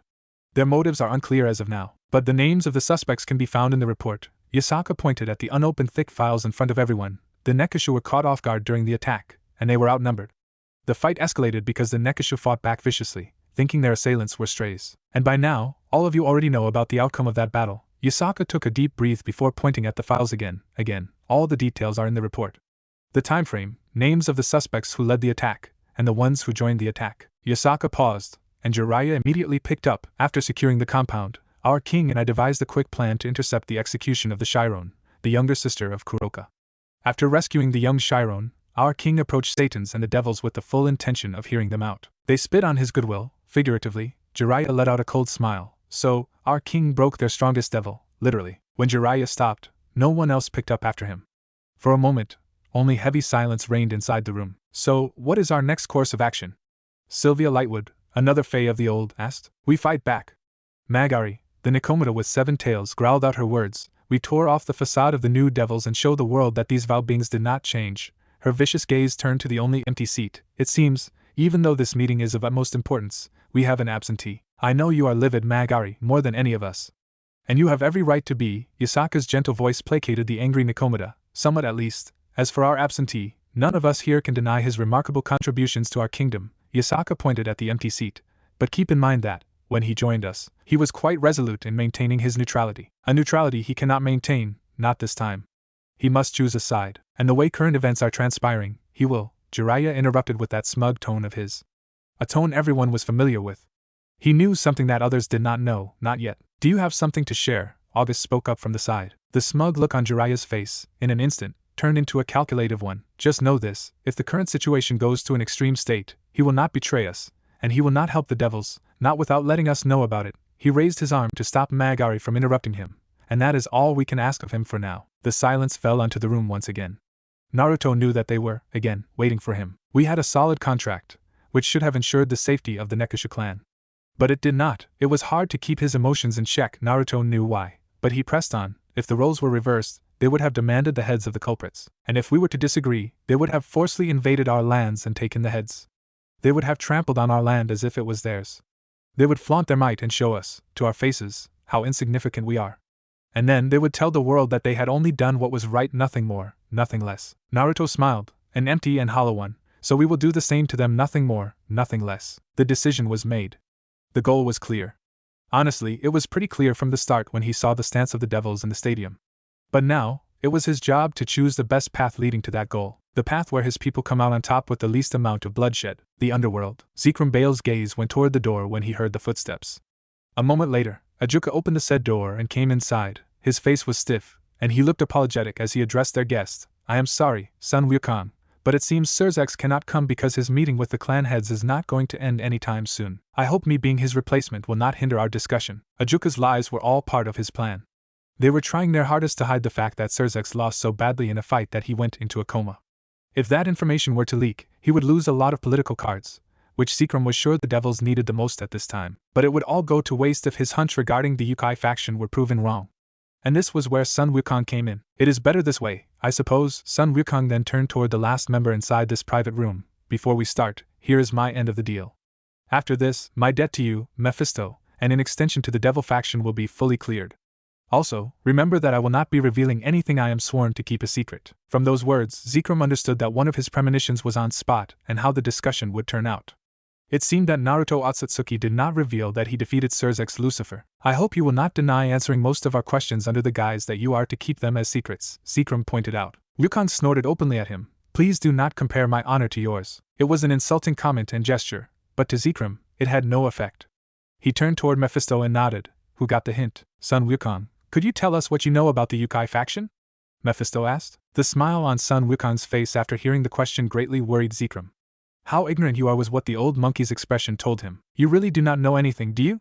Just as he feared, that was how Wukong answered. But without waiting for anyone, he continued, taking a blow from his old pipe. There is no more the Yukai faction. What all of you are looking for is the Avalon Kingdom. The kingdom was formed 10 years ago, when Naruto Otsutsuki married Lady Yasaka, who, at that time, was the leader of the former Yukai faction.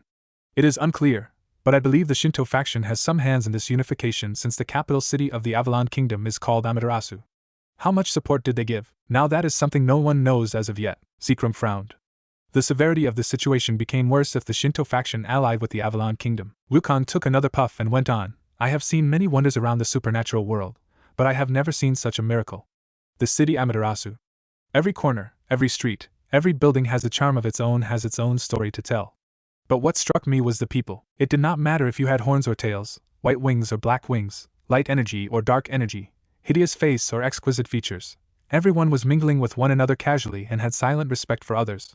There were no masks, no hiding, everyone was going on with their daily lives in their true forms. Yes, many of them were Yukai, but it did not look like they had any special privilege because of their race. He chuckled at the end, there is so much, but I do not think I can describe it with words alone. Can you tell us where their capital is? Ajuka asked. Zekrom frowned again, but he did not show it through his outer appearance this time. He knew that it was the wrong question to ask, and just as he thought, that I cannot tell. The answer was fast and short. I am sure that by now you know of our. Ajuka was rudely cut off as Sun Wukong snorted at him. Even though his eyes could not be seen because of the strange shades he was wearing, Zekrom could tell that the old monkey's gaze held no respect toward them. Yes, everyone, every supernatural faction, knows about the Nekashu massacre, but not from the devil's perspectives. Sun Wukong let out a humorless chuckle. Zekrom could feel the blood draining from his face. It could not be. The old monkey continued, I think by today, every faction, from top governors to mere civilians, learned about the massacre. The Avalon Kingdom has released copies of your agreement with them, along with the statement of the supposed convict Kuroka. They also released pictures of the Nekashu clan compound, or whatever was left of it. The sneer on Sun Wukong's face was apparent this time. No one is buying the bullshit you are spreading. This was the worst outcome that Zekrom could expect. The devils had royally fucked up. There was no sugarcoating this event. Was he frustrated at what the devils did? No. The devils were the embodiment of the 7 sins. They were bound to do immoral deeds. Telling a devil to follow a righteous path was like telling a wild tiger to go vegan. It was just not possible. So, he was not frustrated at what the devils did, but he was irritated at how they did it. This was not the first time that some devils, be it the older generation or the younger one, would group up together to perform malicious activities. But those were all done in secrecy. If someone would slip in any way, then they would shrewdly shift the blame on the stray. After all, they had an image to maintain, but this time, the incident went out of control. If it were a skirmish, heck, even a nasty battle would have been fine. But a massacre out in the open? Something was amiss. After the declaration of the Yukai king, he immediately did some personal investigation. He already knew all the names of the devils who were there. So he quickly organized a private meeting with the older ones that participated in this mess. What he understood was that it was the younger ones who initiated this fight, and it was not clear, but some of the older devils pointed out that it felt like they were being incited, and that was all he needed to know. It did not matter to him if the incitement was strong or weak or that, in the end, the acts were carried out by the devils only, as long as he could use some solid points to shift the blame, or at least defend themselves. So Zekrom asked Seraphal, since she oversaw foreign affairs, to spread out the details of the Nekashu incident. Of course, it had some slight fabrication and it put the blame on a third party. For now, they were pinning the blame on the old devils. But the reasons he included should have been solid. Of course, to increase the validity of his claims, he asked many guilty devils to examine their minds. The results, of course, were slightly altered to show that they were ensnared by some sort of mind spells. Even though Seraphal had an issue with her behavior, he trusted her capabilities. But for the Avalon Kingdom to spread the news faster than them and to more factions told him just how competent they were. It seemed like he kept underestimating them. Who do you believe? Mephisto asked. You have to understand something here, Mephisto. Wukong turned toward Mephisto, his voice grim. First and foremost, the severity of the situation cannot be taken lightly. Yes, the whole thing started because of the crime of one Nekashu. Yes, the fight was initiated by some devils. But this is a massacre we are talking about, a massacre carried out by the devil on foreign soil. And the worst part is that the devil faction did not inform the Avalon Kingdom what transpired here. You went on to execute a little girl to please your people. What was the rational thinking behind this? Zekrom did not say anything. He knew that the way the old monkey behaved, he would not trust a single word from him or any devils. Now, if this is all, then I will be leaving. Before Sun Wukong could get up, Ajuka stopped him. You did not tell us anything other than their faction's name. Sun Wukong did not stop. He got up, took a long puff, and then turned toward Ajuka. Naruto Otsutsuki, the first king of the Avalon Kingdom, is believed to have reached the ranks of the top 10 strongest beings in the world. The might of their military is quite unknown, but I heard that the mightiest individuals of the kingdom are given a title known as the yokai. It is similar to how you, the old monkey pointed at Ajuka, used the name Beelzebub as a title. I heard that quite a few of the Daiokai title holders are ultimate class yokai, and from what I have seen, I can clearly tell that they are the most advanced faction in terms of magic and technology. Lastly, I pointed out this before but it seemed it eluded your mind, but the kingdom may be associated with the Shinto faction. When he was done, he took another puff. Is that enough, boy? Silence fell upon the room, but just for a moment. Zekrom looked at Wukong as a guest. We are showing as much hospitality as we can, whereas you are doing nothing but belittling us. Do you realize who you are speaking to? A pause before Wukong burst into laughter, not a mocking one but a genuine laughter, and here I thought that you devils have changed. But it seems I was wrong. It was always about you first, everyone else later. His laughter turned into small chuckles. I do realize who you are, but do you realize who I am and whom I serve currently? Then his gaze swept through the room. I will take my leave now. And he did not wait for a second longer as Sun Wukong was gone through a custom teleportation spell. The room once again became silent. After some time passed, Zekrom stood up and without saying a word, he left the meeting room. Zekrom directly came to his private chamber. Contrary to his whole compound or any of his other personal rooms, this was a simple room. It did not have many things, including furniture, but one object stood out from the rest. Silently he walked toward the chair, and before sitting down, his fingers gently brushed the arm of the chair. This habit was formed 200 years ago, when the new Satans drove the original ones away, and he finally got what he always wanted, Lucifer's chair, the symbol of true authority, and a reminder that he was not a mere servant anymore. His reminiscing about the past stopped when he saw the table before him. The table was custom made to match the chair. On top of it, there was a chessboard, and the pieces were placed neatly in their starting place, except the black side was missing the king. He waved his hand over the board, and the two black bishop pieces vanished. On day 1, after the massacre, the strongest devil ever to live was soundly defeated. On day 2, after the massacre, the 200 years of the clean political image of the devil faction was tarnished. 5 more days. Zekrom sat down on the chair. In a chess game, the death of a king would result in an instant defeat, because that was the rule. But the reality was completely different. Since in the actual world, there were no rules, no limitations. He had lived for thousands of years. He saw firsthand that victory could still be achieved with a single pawn piece. Of course it was rare. It was not easy to get back up when his side was in pieces, but it was not impossible either. So would they get the final victory? The thought made Zekrom laugh. A faction created since the birth of men against a 10-year-old kingdom. Still, he would have to tread carefully. He had already underestimated them twice. His mind then went back to the core of the problem. The incident had one abnormality. Someone or something or some organization subtly initiated the massacre in a way that would put the entire blame on the devil faction. And it was done perfectly, a 10 out of 10 in execution, if Zekrom was being honest. But the question was, who was this third party targeting? Was it the devil faction? If so, the culprits would be the descendants of the original Satan.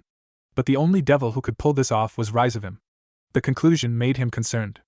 After all, Rias was very shrewd like his father and Zekrom. One of the main reasons they won the civil war was because Rias did not participate directly. Zekrom was sure they could still win even if he joined the war, but with many more casualties. But what if the enemy was after the Avalon kingdom? Regardless, it was time to pull some strings.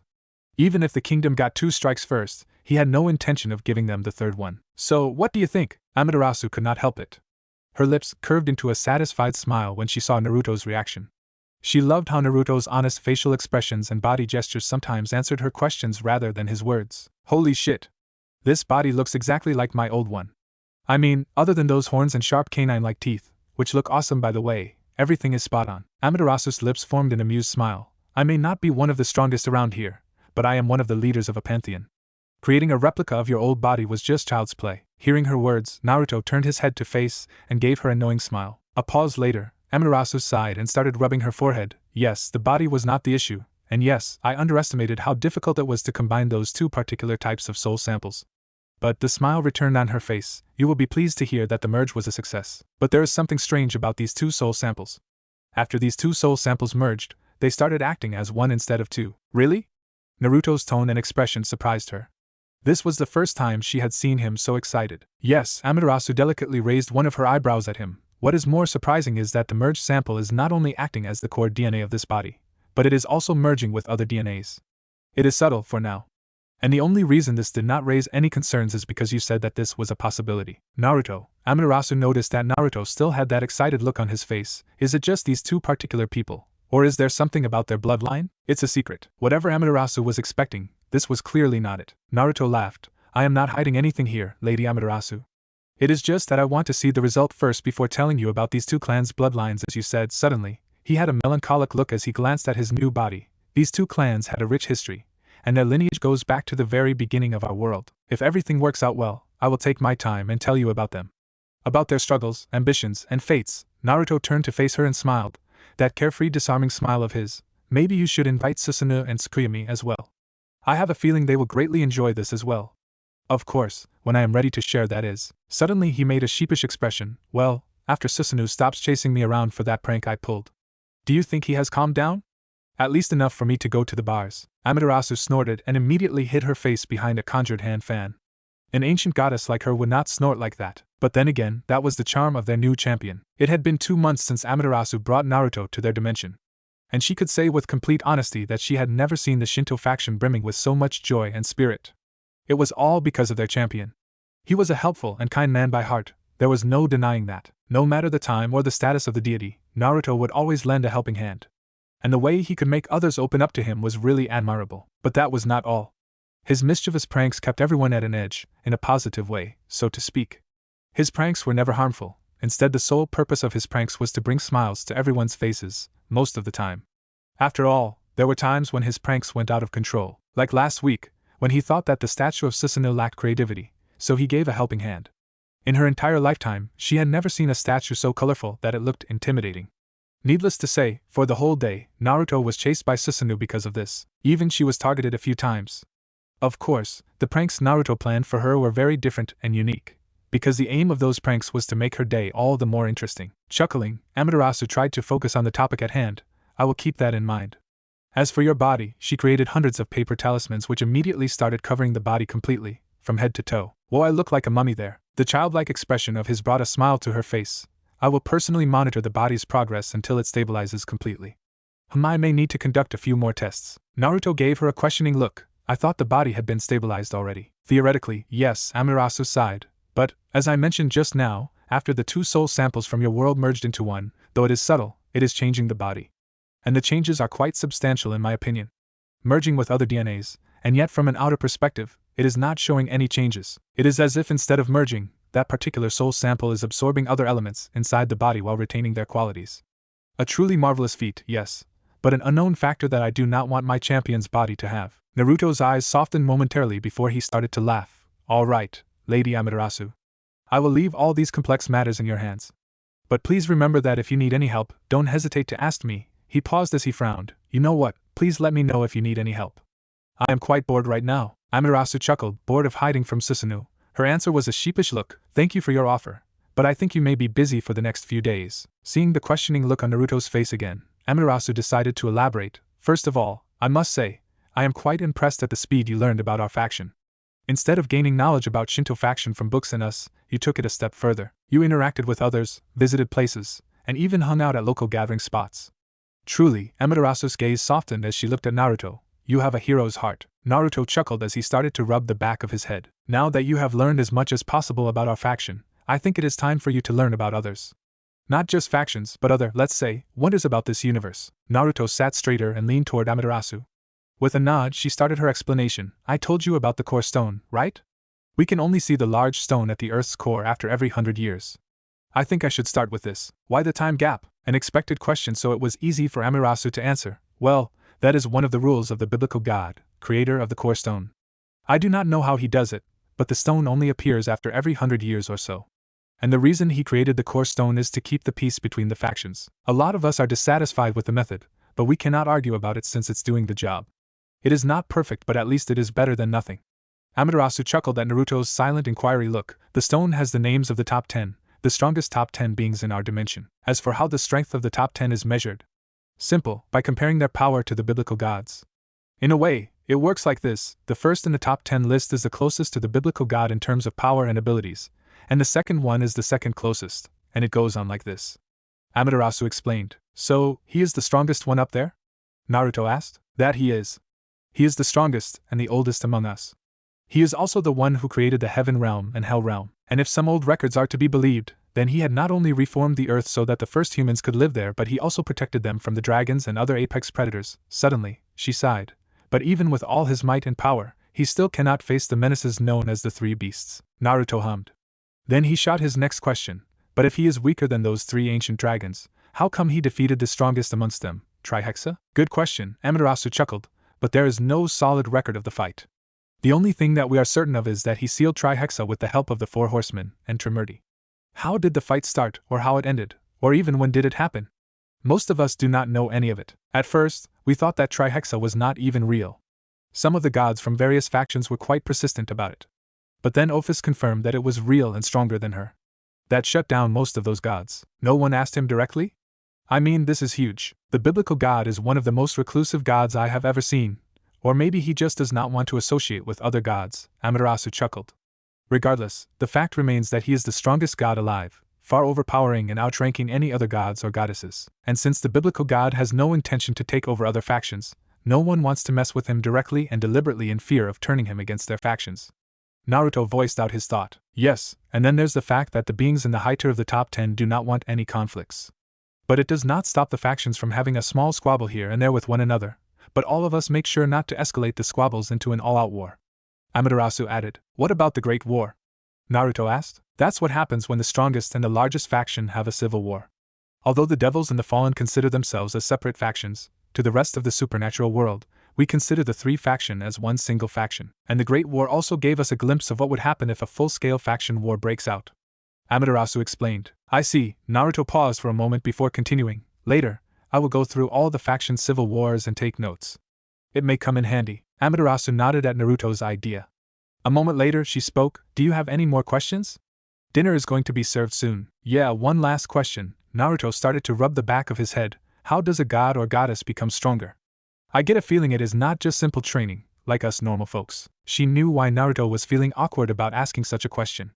Just yesterday, when they were discussing their faction standing, Amaterasu had to let out some harsh truths. One was about their faction being currently amongst the lower side of the mid-rank in overall faction ranking. She blamed it on the civil war of the devil faction, which weakened some of the most powerful Yukai clans. She did give him the details but was glad that Naruto was very considerate throughout the whole time. He did not ask anything and just listened. Truly, he was an extraordinary being. But, it seems I forgot to tell you one of the most important details. Amaterasu chuckled. To become stronger is both simple and at the same time, hard for us. We get our powers from two sources, regalia and prayer. Regalia can be considered as divine artifacts that some of us use, mostly the top ranks in each faction since it is tough to create. The simplest way to make regalia is to defeat a strong entity, and then use its soul or corpse to make one. But if the entity is not strong enough or the procedure of the creation fails, instead of regalia, we will get an instrument for the mortals. How do you know which is which? Naruto asked. Simple, regalia will possess divinity which only us, gods or goddesses, can use. If it does not, then it is just a failure. Amaterasu answered. She took a breather before continuing. As for prayer, it varies from faction to faction. For some factions, it is just getting tributes in various forms from their believers, and for some factions, it is the form of praying to their gods or goddesses. This prayer from our believers strengthens our divinity. So, in a simpler term, regalia gives us different kinds of powers and abilities, and prayer strengthens the core of our being. I see. Naruto's gaze shifted downwards as he started to tap the desk lightly with his index finger. The mature look Naruto had now was opposite from what he had just moments ago. Suddenly, his gaze shifted again and his eyes met hers. What about training and self-improvement? I may be a bit biased here, but I think hard work can also be considered as another alternative. Maybe. Amaterasu tried to sound positive, but it was hard for her since she had seen some genuinely terrifying beings with powers that could give nightmares even to the gods and goddesses. Naruto did not say anything for some time. The silence stretched for a few minutes before one of Amaterasu's servants came and stated that the dinner was ready. Shall we continue this after dinner then? Amaterasu asked when the servant left. Naruto nodded. But as they got up from their chairs, Naruto turned toward Amaterasu. I think I know what I need to do first. Amaterasu stopped but stayed silent. Then he gave her that charming disarming smile of his again. It's to show you and everyone here that even hard work and dedication can be just as terrifying. The Avalon Kingdom. Naruto was furious. If he wanted to, he could have defeated both Surzex and Ajuka together at the stadium, right in front of every devil present there. It would have absolutely crushed their spirits and beliefs. But he did not because, 1, there would have been many casualties. He avoided that not because he cared for the devils but to show that he was not like them. He would not take the lives of the innocents just because he could. And 2, he wanted to avoid revealing what he could do. His techniques and skills were very unique. Even his fighting style was considered abnormal in this world, and so, he would fight away from everyone's prying eyes most of the time. And if he could not, then he would go with the minimal power but high efficiency method. This time was not any different. Regardless, he knocked down their strongest devil and gave the whole faction 1 week time. His messages were simple. The devil faction was not invincible. And all the Avalon Kingdom wanted was justice, fitting and merciless. He even sent an official letter to the Devil faction, stating the terms. But the steps the Devils started taking were escalating this event to war. First, the Devils started spreading rumors about how their kingdom was using this incident as an excuse to conquer their lands.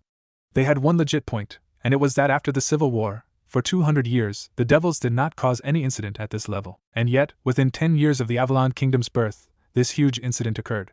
But it was well within Jiah and August's expectations.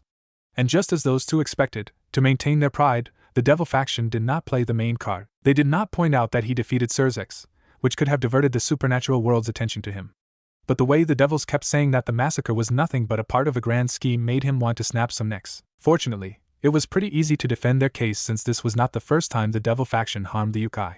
Even during their civil war, many of the Yukai clans were forced to participate, and many of them perished. And after the invention of that bothersome evil pieces, many of the Devils started to collect Yukai. Last but not least, after releasing copies of the contract to the supernatural world, almost all the other factions either took a neutral position or indirectly pointed the finger at the Devil faction. Up to this point, everything was still somewhat okay, but their following action completely broke all his restraints. Naruto had sent a small force to barricade and watch over the Nekishu compound. There was nothing left there, but he did not want the Nekishu's land to be ravaged anymore. He could not send a large force since some might take it as an aggressive stance from their side. He also explicitly ordered the squad to stay inside the land no matter what. Nothing was amiss on the first few days. And then out of nowhere, the Devil faction attacked the compound with full force. The unit took a heavy blow, with few deaths. The leader of the squad made a full retreat, otherwise they would have been completely wiped out. Then, the Devils had the gall to play the victim when they attacked without any warnings. Their official statement about the attack was that until 1 week was over, they would not allow any Yukai near their land, even though the Nekishu compound legally belonged to the Yukai and was entirely outside of their land. Of course, they had put in other excuses. But just after the first line, Naruto burnt the paper, and now the Devils had decided to hide behind their greatest defense. Naruto finally approached his destination, one of the most highly secured guest rooms in the Avalon Palace. This room also worked as a small conference room, which was why he chose this place for their guests. He was not surprised to see Jiraiya in front of the door, who was wearing a blank mask similar to what Roots used to wear. Naruto just raised an eyebrow, silently telling Jiraiya to say his thoughts. We both know why. Jiraiya pointed at the door with his thumb. They are here. I know you can handle yourself. But just a suggestion, if things get complicated, back down. We can't have them get tangled in this. With that, Jiraiya opened the door and entered first to announce his arrival. But Naruto did not enter immediately. He looked up to see his reflection from the marble ceiling staring back at him. His lips slightly curved upward as he saw his normal azure eyes change into his special Rinnegan, where the Scara had a golden hue instead of the silver purple. After the transformation was done, he entered. The first one to catch Naruto's attention was the Archangel. And the reason for this was not his flashy dress or the unique holy power emitting from him, but his expression. The moment Naruto entered, and the moment Michael saw him, the Archangel's eyes went wide and just for a fraction of a second his power flickered. But Michael composed himself quite fast. The slip-up came and went quickly, but Naruto caught it. The reason why most did not notice it was because all their attention was purely on Naruto. But he was sure Jiraiya sensed the abnormality, as well since he was facing Michael. His eyes quickly scanned the other two guests as he approached his seat, one male and one female. He had read about their profiles before. Vasco Strata, one of the big shots in the church as he was ranked the second highest official in the church as cardinal priest. And then there was Griselda Corda, famous for being the strongest female exorcist alive. His seat was not a grand throne in this room. Everyone's seat here was the same. It was done to show equality. After he took his seat, everyone else did as well. Naruto had Yasaka sitting down to his right and August to his left, and on the opposite side of the table, Michael was in the middle while Vasco and Griselda sat left and right of him, respectively. And Jiraiya was standing by the door. Welcome to the Avalon Kingdom. I wish I could say it is an honor to have such esteemed guests in our humble kingdom, but we are not having this meeting to share our pleasantries even though I wish it were the case. Not everything goes how we want them to be, right? Naruto started with a rueful smile. There was a pause. Finally, Michael coughed. It seemed, for some reason he looked quite out of it. Composing himself once again, the Archangel started. Please trust us when we say we also wished it to be different, and yet here you are. Naruto cut Michael off. He released a tired sigh and gazed over the other exorcists. Let's just cut the chit-chat, shall we? What did the devils ask you to do? His blunt question surprised his guests. There was a slight pause before Vasco implored King Atsutsuki. We know that you are angry, and you have every right to be. But all we ask of you is to listen to us for a few minutes. The silence that lingered afterward was anything but comfortable, but in the end, Naruto gave them his consent. Releasing a deep breath, Vasco started his explanation. You want justice for the Nekishu, we all understand that. Unfortunately, the devils are reacting to this situation very poorly. And if this goes on, it can and will lead to war, we know that. And I am sure that either side wants that outcome. But there is a reason as to why the devils are acting this way. Vasco paused at Naruto's reaction. He did not say anything, he just stared back. Coughing into his hand, Vasco continued, the devils believe that this is the work of the old Satan, especially Rise of Lucifer. Ajuka did some tests on the devils for the possibility of being manipulated, and all the results came positive. They think that the old Satans are coming back to take control over the devil faction. And this is why they are trying to weaken the faction by pitting them with other strong factions. This is also the reason why they did not announce that you have defeated Surzex, except for a few individuals. Otherwise, the devils would have been targeted by other beings or organizations with devious motives. So what do you suggest we do? The question from Naruto brought down that eerie silence once again. We are not suggesting anything. We are only hoping that you will look into the bigger picture. This time it was Griselda who spoke up. Naruto thought Michael would be the one doing most of the talking, but it seemed he was wrong. And for some reason, the look he was getting from the Archangel felt quite unnatural. His gaze had a nostalgic look to it. Suddenly, Griselda's following words took his focus away. If you retaliate badly, both factions will only be doing exactly what Rise of Him wants. But do not get us wrong, we also want the Nekusha clan to get their justice. We do not want this incident to be the catalyst of the next war. Are you done? The dumbstruck looks on his guests were priceless. First of all, your concerns are noted but unwanted. Let me tell you the truth then. Naruto relaxed on his chair and closed his eyes. I have mastered Senjutsu to the point I have awakened a few unique abilities. And one of the abilities allows me to directly use the spirit energy from a location to look into the past of that place. Of course, it has its restriction, but I will not divulge that. What I want to say is that I saw what happened at that compound. I know that the devils were influenced to throw the first attack. But Naruto opened his eyes, and his guests filched. After all, the power he released through his eyes might be subtle. Still, it was not anything his guests were accustomed to. The atrocities committed by the devils cannot be brushed off by simply saying that they were influenced by a third party. They could have stopped, but they did not. They went on killing and raping till there were none left. There is no excuse, no justification, for what they have done. Naruto felt his powers rising, he could see the sweat on his guest's forehead. But he could not stop. Fortunately, a gentle touch from his wife calmed down his raging emotions. Her aura brought him back before he lost himself in those horrific memories. Naruto grabbed her hand tightly and took a few short breaths. We are truly sorry to hear that, but rest assured that the new Satan will properly deliver their punishment, Vasco replied. So I am guessing the Heaven faction is trying to be the mediator in this situation. Naruto's gaze went over all three of them. If so, then I will ask again. What do you think is the best solution? The devils massacred the Nekusha clan, influenced by an enemy that they could not kill or imprison within 200 years. Pretty sure they also have the excuses ready for this. Then, they did not honor our contract. They refused to give the justice that the Nekusha clan deserves. I mean, when I went to the stadium to save the younger sister, who was completely innocent and unrelated to the event by the way, I saw many devils who took part in the crime were sitting there and going on with their lives. They did not have an ounce of guilt in them for what they did. Or now they are going to say that someone also brainwashed them to act like this. The funniest part though, it did not end here, now did it? Just yesterday, they attacked the Nekusha compound again.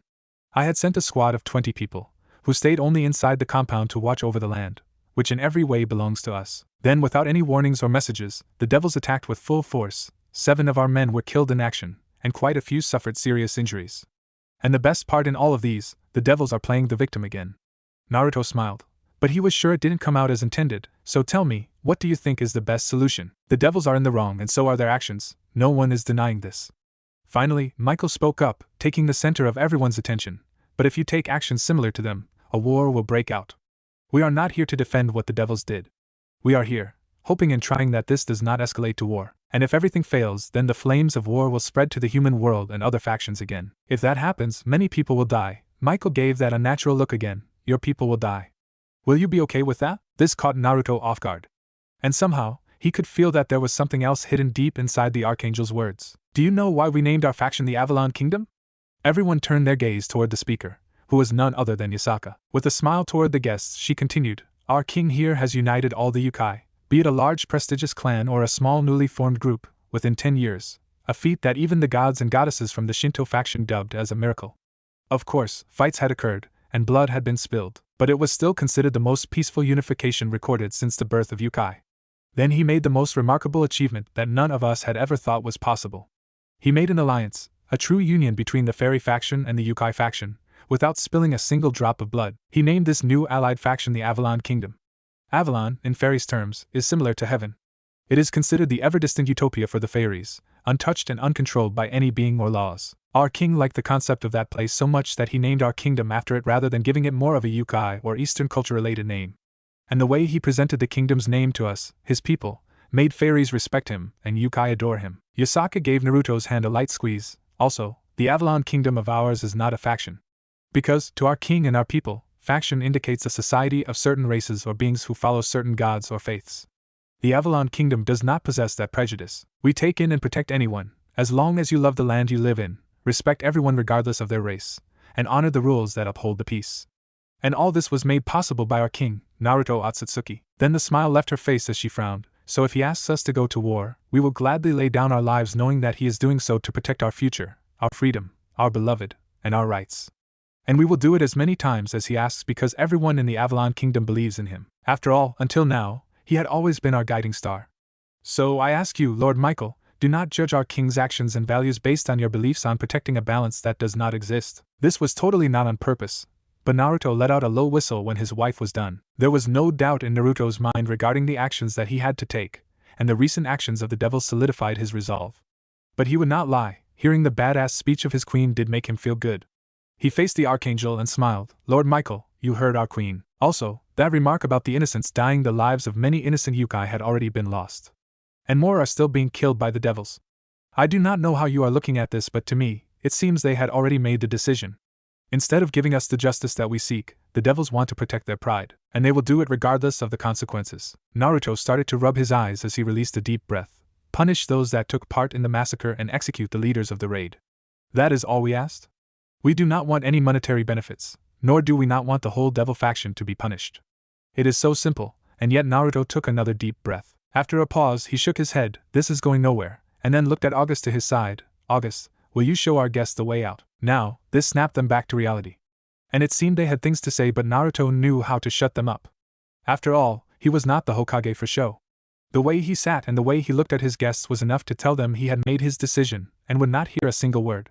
They were welcome to try though. Vasco and Griselda gave up quickly and got up. But Michael did not get up immediately.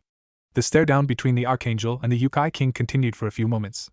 Finally, Michael averted his gaze, not on his own. It was because Vasco called him out. Slowly they followed August, but just before leaving the room, Michael stopped. I have no right to say this, but please, I implore you again, reconsider this. He did not wait for any answer after that and just left. Jiraiya also followed the guests from behind, closing the door on his way out. When everyone was gone, Yasaka got up from her chair and knelt in front of Naruto, tightly holding both his hands. What are you afraid of, my love? Naruto chuckled.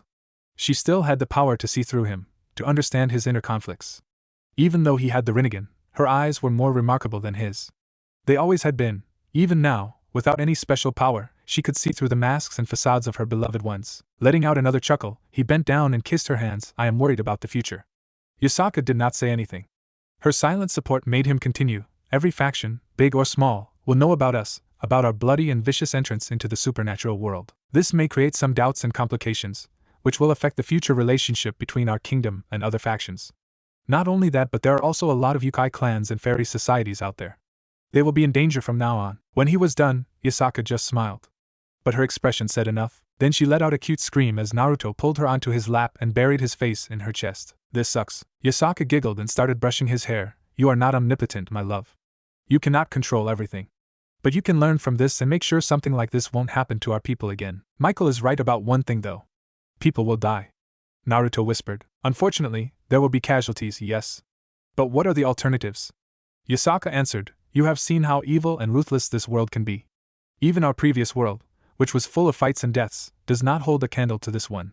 Without power, words and beliefs alone are not enough to move people. Without spilling blood, no one can create a kingdom. But you did. Naruto blinked. Then he looked up to meet her warm gaze. She continued with that adorable smile of hers. Even actual gods and goddesses consider your achievements as miracles, things they thought were impossible. But that's who you are. You can create miracles, not just with your words but also with your power. Your power far surpasses all the gods and goddesses of Shinto faction combined.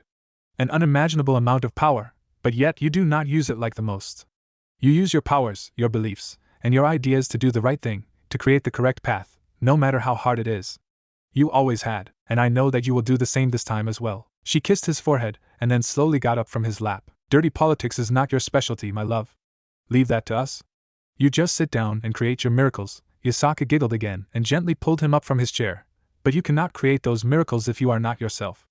Do not fret over what anyone else says to you. They are not you. They have limited vision, faulty beliefs. So, forget about those and, she poked her chest, listen to your heart. You will do the right thing. The silence this time was comforting. Then suddenly, without a word, Naruto hugged his wife. She returned the hug, and they just stood there like this for a couple of minutes. Finally, Yasaka tugged his jacket. After a tight squeeze, he reluctantly broke the hug. I love you, so much that's the first thing he said. He gave her a gentle kiss after his statement. It seems I need to change some of our plans. Yasaka raised an eyebrow after hearing that, whose cheeks were lightly pink right now. Naruto just laughed and gave her another kiss. You're right. I have been overthinking this too much. It is time I handle this situation Naruto style. The underworld. Roygun Belphegor, former head of the Belphegor clan and the second ranker of the raiding games, was monitoring the devil squads with an exhausted face. All the top raiding game champions were called and was asked to act as the overseers of the devil army stationed at the neku compound. While most of the devils in the army were alert, none knew the depth of the situation they were in. She was in the stadium. She saw with her own eyes the state their mighty Surzex Lucifer was put into by the Yukai King, and now the devils were poking the already angered dragon. Roygun looked at the moon. For some reason, to her, the color of the moon seemed to be different from the usual crimson color. It was like looking at a blood-stained eye, and the moon was like that after the declaration of the Yukai King. Or maybe it was just her. Everything was escalating too fast and not in a good direction. The day the Yukai King gave the ultimatum, the Zekrom Bales group immediately went to work. A gag order was given to conceal the fact that the one and only Surzex Lucifer had been put into a coma by an enemy. Even now, many of the devils do not know about this fact. The same day, the rest of the Satans and the Devil Council tried to take control of the incident. They were fabricating the event about the neku and reaching out to the other factions to gain their sympathy. But the Avalon Kingdom was one step ahead of them. From what she had heard, the next 2 days, the devil persisted in this approach. They tried to raise doubts about the kingdom's motives and paint them in a bad light. That did not work either, since the Avalon Kingdom put up solid defenses against such accusations. Then her faction did something that they should not have. On the 5th day, they attacked the neku compound and drove away the Yukai units stationed there. And it was not a simple attack. The devils went all out knowing what they were truly doing. They even went after the Yukai clans living in the underworld, but fortunately, all of them had moved away. It was a drastic and stupid move. Anyone could tell that the devils had invaded foreign lands and occupied those lands without giving any declarations. There was no logic, no reason behind such action. No, there was a reason. It was fear. Fear of other factions siding with the kingdom if the devil faction showed any weaknesses. Fear of Avalon Kingdom harming their faction. And most importantly, it was the fear of losing against such a small and newly formed faction. This attack of their faction was nothing but an act of provocation toward the Yukai King, and it was done deliberately. And that action showed her what path her faction had chosen. They had chosen war. Somehow, this did not surprise her. Lives would be lost because of these selfish acts. Roygun had no doubt about it. The easiest way to solve this was to give justice to the neku. The solution was simple, but not the execution, since somehow, many nobles got tangled in this. Now the higher-ups were blaming the old Satans, saying that they influenced the devils. But she knew no one was going to buy this justification. Even she did not fall for such a blatant lie. After all, if it were so easy to influence the devils, then the old Satan faction would have easily won the civil war. Roygun could see why such actions were being taken, and she was sure so could the reasonable devils. Bale clan wanted to protect the status quo, and they thought the only way to do so was to protect those nobles, since some of them were pretty high up. They also want to maintain the pride of the devils to satisfy the general populace, and this was their absurd solution, to force the Avalon Kingdom to come to an agreement that would benefit the devils most. She also heard that to have more power on their side, they had a meeting with the Heaven faction and the Grigori. In other words, the Bale clan was trying to pull the other two sides of the three faction into this mess. Even they, the raiding game champions, were not excluded. Zekrom knew the corruption inside the raiding game from the start, but he did not stop it. Why would he? After all, because of this, he had control over most of the champions. Unfortunately, all of them were too deep into the raiding game corruption to go against his words, except for Diehauser Belial. But she was sure that even though Diehauser was clean, the old fox had other ways to have control over the number 1 raiding game champion. But this was not the worst part. They had to bring in their entire team. Now, this was what made Roygun angry. She was ready to die for her foolishness, but she would refuse to let any harm come to any of her peerages. She would do anything to protect them. Unfortunately, she knew that the world did not work that way. Not everyone had the luxury to hold their own fates in their hands. Lady Roygun, the unit is in position. Her queen, her surrogate younger sister, came to her side and started to read her the report. All of your peerage members are not having any problems with their positions. What about Bediz and Diehauser? Lord Bediz is making another patrol around the compound. And Lord Diehauser has returned to meet with Lord Ruvel. Her queen did not look at her report to answer those questions. The jobs of the raiding game champions were simple: oversee the army units situated around the compound. Inform the main army which was far away from the compound should they notice anything unusual. And they were to hold their position should there be an attack. So much exaggeration, Roygun sighed as she rubbed her forehead. At least she was able to take the position of the messenger, which was the last line of defense and furthest from the compound. She did not want her team to be anywhere near the compound. She even explicitly told her peerages to withdraw immediately should a fight break out, as she and her queen would protect their back. Return to your post. Hearing Roygun's command, her queen retreated. She opened the map again. There were 4 units, consisting of around a few hundred troops, stationed on the 4 sides of the compound. There was also an extra unit of 100 devils. Their job was to circle the compound. And the main army was roughly a few hundred kilometers away from them, just outside of their border. Suddenly she felt it. The chill on her spine. The wind around her quieted down. She followed her instinct and looked up from the map, toward the sky, and she blinked. Right on top of the compound, there was a flying ship, 1/4 the size of the compound. It's the enemy. The shout was not even finished. Shots were fired, seemingly from all sides of the ship. And just moments later, she could see fires engulfing all the areas where their armies were stationed. She quickly turned around to see the place where her peerages were also on fire. Without a second thought, she rushed there. She looked back when she heard the massive explosion. The ship was down. But before she could rejoice, 4 more emerged out of nowhere and took the fallen one's place. And they also immediately started firing. She could hear the screams of outrage, soon turning into cries for help. But she did not care. She had her own peerages to save. She almost made it to the camp without any problem. But at the very end, a single Yukai stood there, blocking her path. She did not care about her opponent, as she threw a sizable explosive energy blast. Her carelessness almost killed her if it was not for her years of honed instinct. The energy blade narrowly missed her neck. That woke her up. Even though she could see the camp where her peerages were, even though the said camp was on fire, and she was hearing the sounds of fighting, she still put all her focus on the opponent in front of her. Her senses were telling her that one wrong move and the match would be over. After all, if the blade was aiming for her chest, she would not have come out scot-free. She started examining the woman in front of her. Her opponent was strong, no doubt about it, seeing how the blue-colored lightning was smoothly dancing around her body. But it was not the powerful lightning or her beauty that took her focus. It was the look on her opponent's face and her stance. Her stance told Roygun that it would be a fight to the death. With a defeated sigh, she introduced herself, Roygun Belphegor, the second ranker of the raiding games. Magari, head of the Nikomata clan. Once again, her instinct managed to save her from another fatal strike. This time the Nikomata aimed at her eyes. And she did not stop there.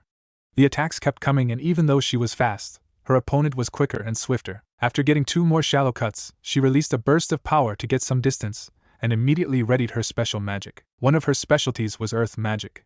And due to the usage of her king piece, she had gained immense demonic power, which she used to unlock various powerful branches of earth magic. She immediately created tens of strong golems, all of which surrounded her to create a wall around her.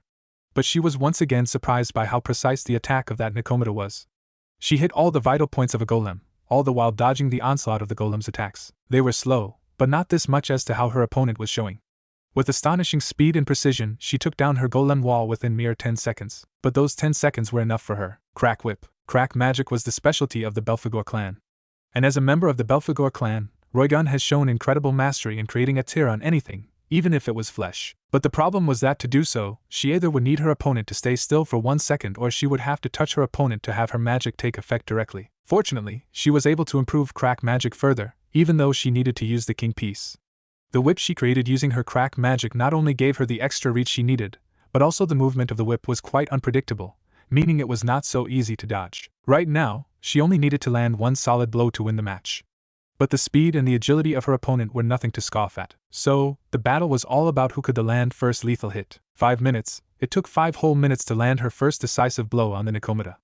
Her opponent was not using the lighting to move around. She was also using the same lightning to create blades of different sizes to reach her. It seemed her opponent knew about her magic. She knew that if she were to touch Roygun's skin directly, she would be affected by the crack magic. So, she tried to use a lightning-based elemental weapon to strike her. Fortunately for Roygun, her crack magic was affecting her opponent's lightning attacks as well. Otherwise, she would have lost long ago, but her opponent was a fast learner. She kept hitting the same places so many times that the magic she used to coat her skin was wearing down faster than she was comfortable with. And she was moving so fast that her attack could not keep up with her. The precision of her attacks and the flexibility of her movements, they were insane. She was able to hit her a few times, but they were only grazes. But finally, she was able to land a solid hit. Magari faltered, and it gave her the perfect opportunity to take the next shot to finish this match. But then it happened again. All of her senses started screaming at her. The clothes Magari had on her were torn apart by the intense lightning she started creating. The lightning she was using before was blue in color, and now it was completely dark purple. Her legs starting from her knees, her arms starting from her elbows, and the tips of all her 7 tails and ears were completely covered in lightning. Roigun did not even blink. She was sent flying. She immediately tried to reinforce her body and adjust herself in midair, but a solid kick on her throat broke her concentration. And it was the brutal attack on her head that told her that she was going to die, no questions about it. Her magic was not fast enough to affect her opponent, but even with all the odds against her, she did not give up.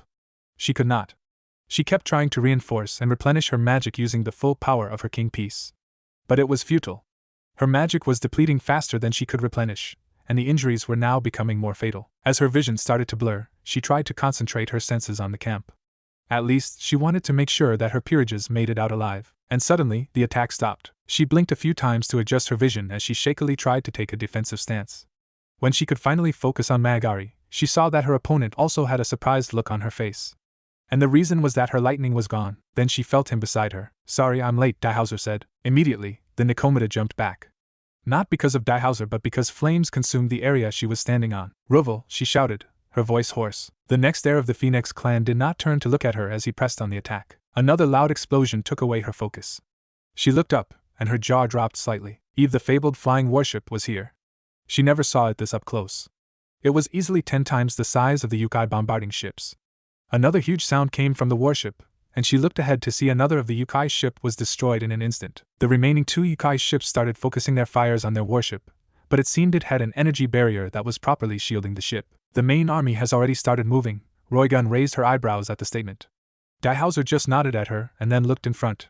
Her lightning ability is powerful, but the concept is simple. She understood what he meant.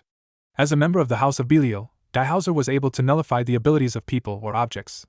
However, he first had to understand the concepts of the ability in order to render it worthless. The more complicated the concept behind the ability was, the more time it would take for him to use his ability. But if the concept were simple, it would take mere seconds.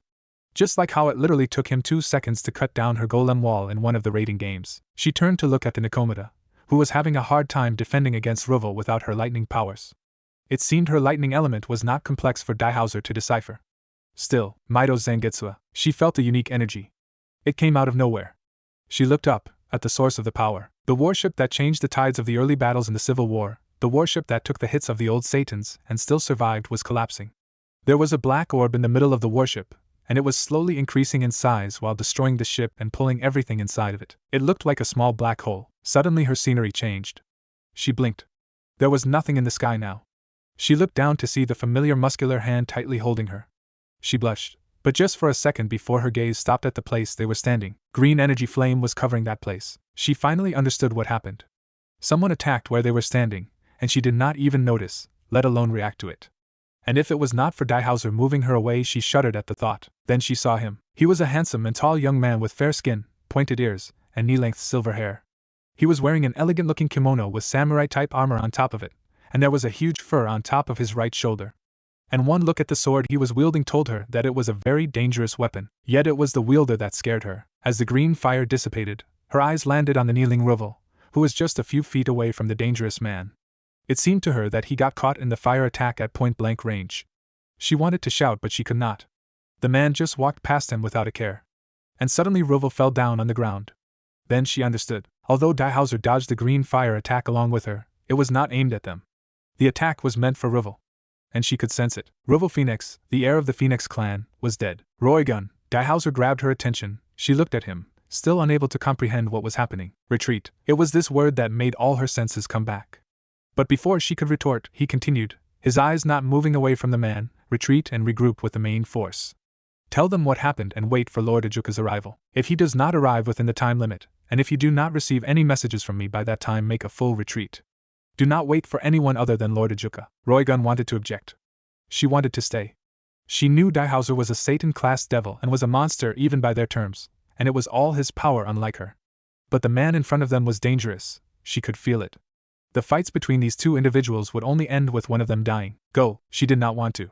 She did not want to lose any more of her precious people. But she had no choice. She stood on her toes and kissed him on the cheek before leaving the place. And the moment she was out of their sight, she heard an explosion. She choked on a sob. Someone, stop this nightmare. Wow, I didn't think he would be putting so many conditions. It seems he still has his issues over fate. Amaterasu chuckled at Naruto's sheepish expression as he was reading the report. They were at the last stage of her grand plan to reincarnate Naruto.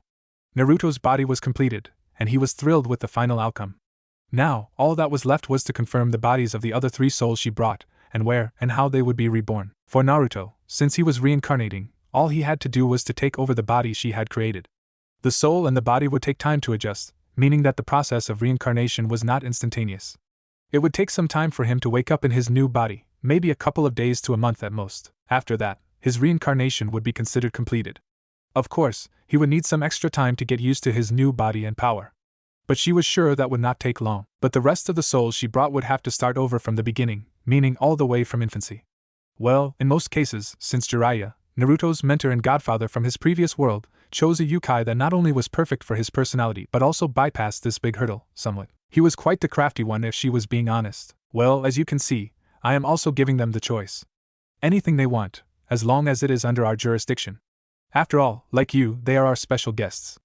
Amaterasu leaned back onto her chair, and for your friend here, although he has the most conditions, they are not that hard to grant. I mean, if you summarize everything, he wants 2 simple things. First, he wants to be the firstborn of a strong but friendly clan patriarch. Second is that he does not want us to interfere with his life. He wants to create his own path, his own fate, as he liked to say. Naruto started rubbing the back of his head. I guess I can see where he is coming from. Well, as long as he is happy with it. He put down that report and went for another one, but I do wonder how well things will go for him. I mean, it would suck if he would become a broody asshole again like his early childhood. Naruto's hand stopped midway. Well, I will just give him another beating and talking if that happens. I mean, he turned out great after my talk no jutsu. Amaterasu delicately raised one eyebrow at Naruto but did not comment. But before Naruto could read the following report, Susanoo barged in. Amaterasu, it's a disaster. Izanagi came back. For a moment, she was utterly stunned. But when she finally registered the words, she abruptly stood up from her chair. This is not possible. Is there something wrong? Naruto asked very politely as he put down the report. She and Susanoo looked at him, and then back at each other. She understood from the eye contact that it was up to her whether to tell Naruto about the situation or not. Sit, Susanoo. She waved her hand, conjuring another chair beside Naruto, and locking the door simultaneously. Sitting down, she looked at Naruto. Can you wait for a moment? Should I leave? There is no need. Amaterasu sighed. If this is true, then we may need your help, much sooner than we expected. Naruto nodded in acknowledgement. Amaterasu looked at Susanoo, who had been quiet until now, and finally started speaking. Our mother's shrine, the Izanagi Shrine, located at Hyogo Prefecture, was just invaded. I have already sent a platoon, but from the message we received, I do not think we will find any survivors by the time they will reach there. Fortunately, the head Miko was able to send a fully detailed report of the attack. With that, Susanoo took out a glowing orb, and he gave it to Amaterasu. A memory container, Amaterasu sighed. Before activating the memory container, Amaterasu looked at Naruto, who just smiled back and shook his head. Receiving a positive response, Amaterasu channeled some of her powers into the orb. The memory container immediately started displaying what had transpired to all of them. The first thing they saw was the fierce fight in the temple courtyard. A fight where the Mikas were losing.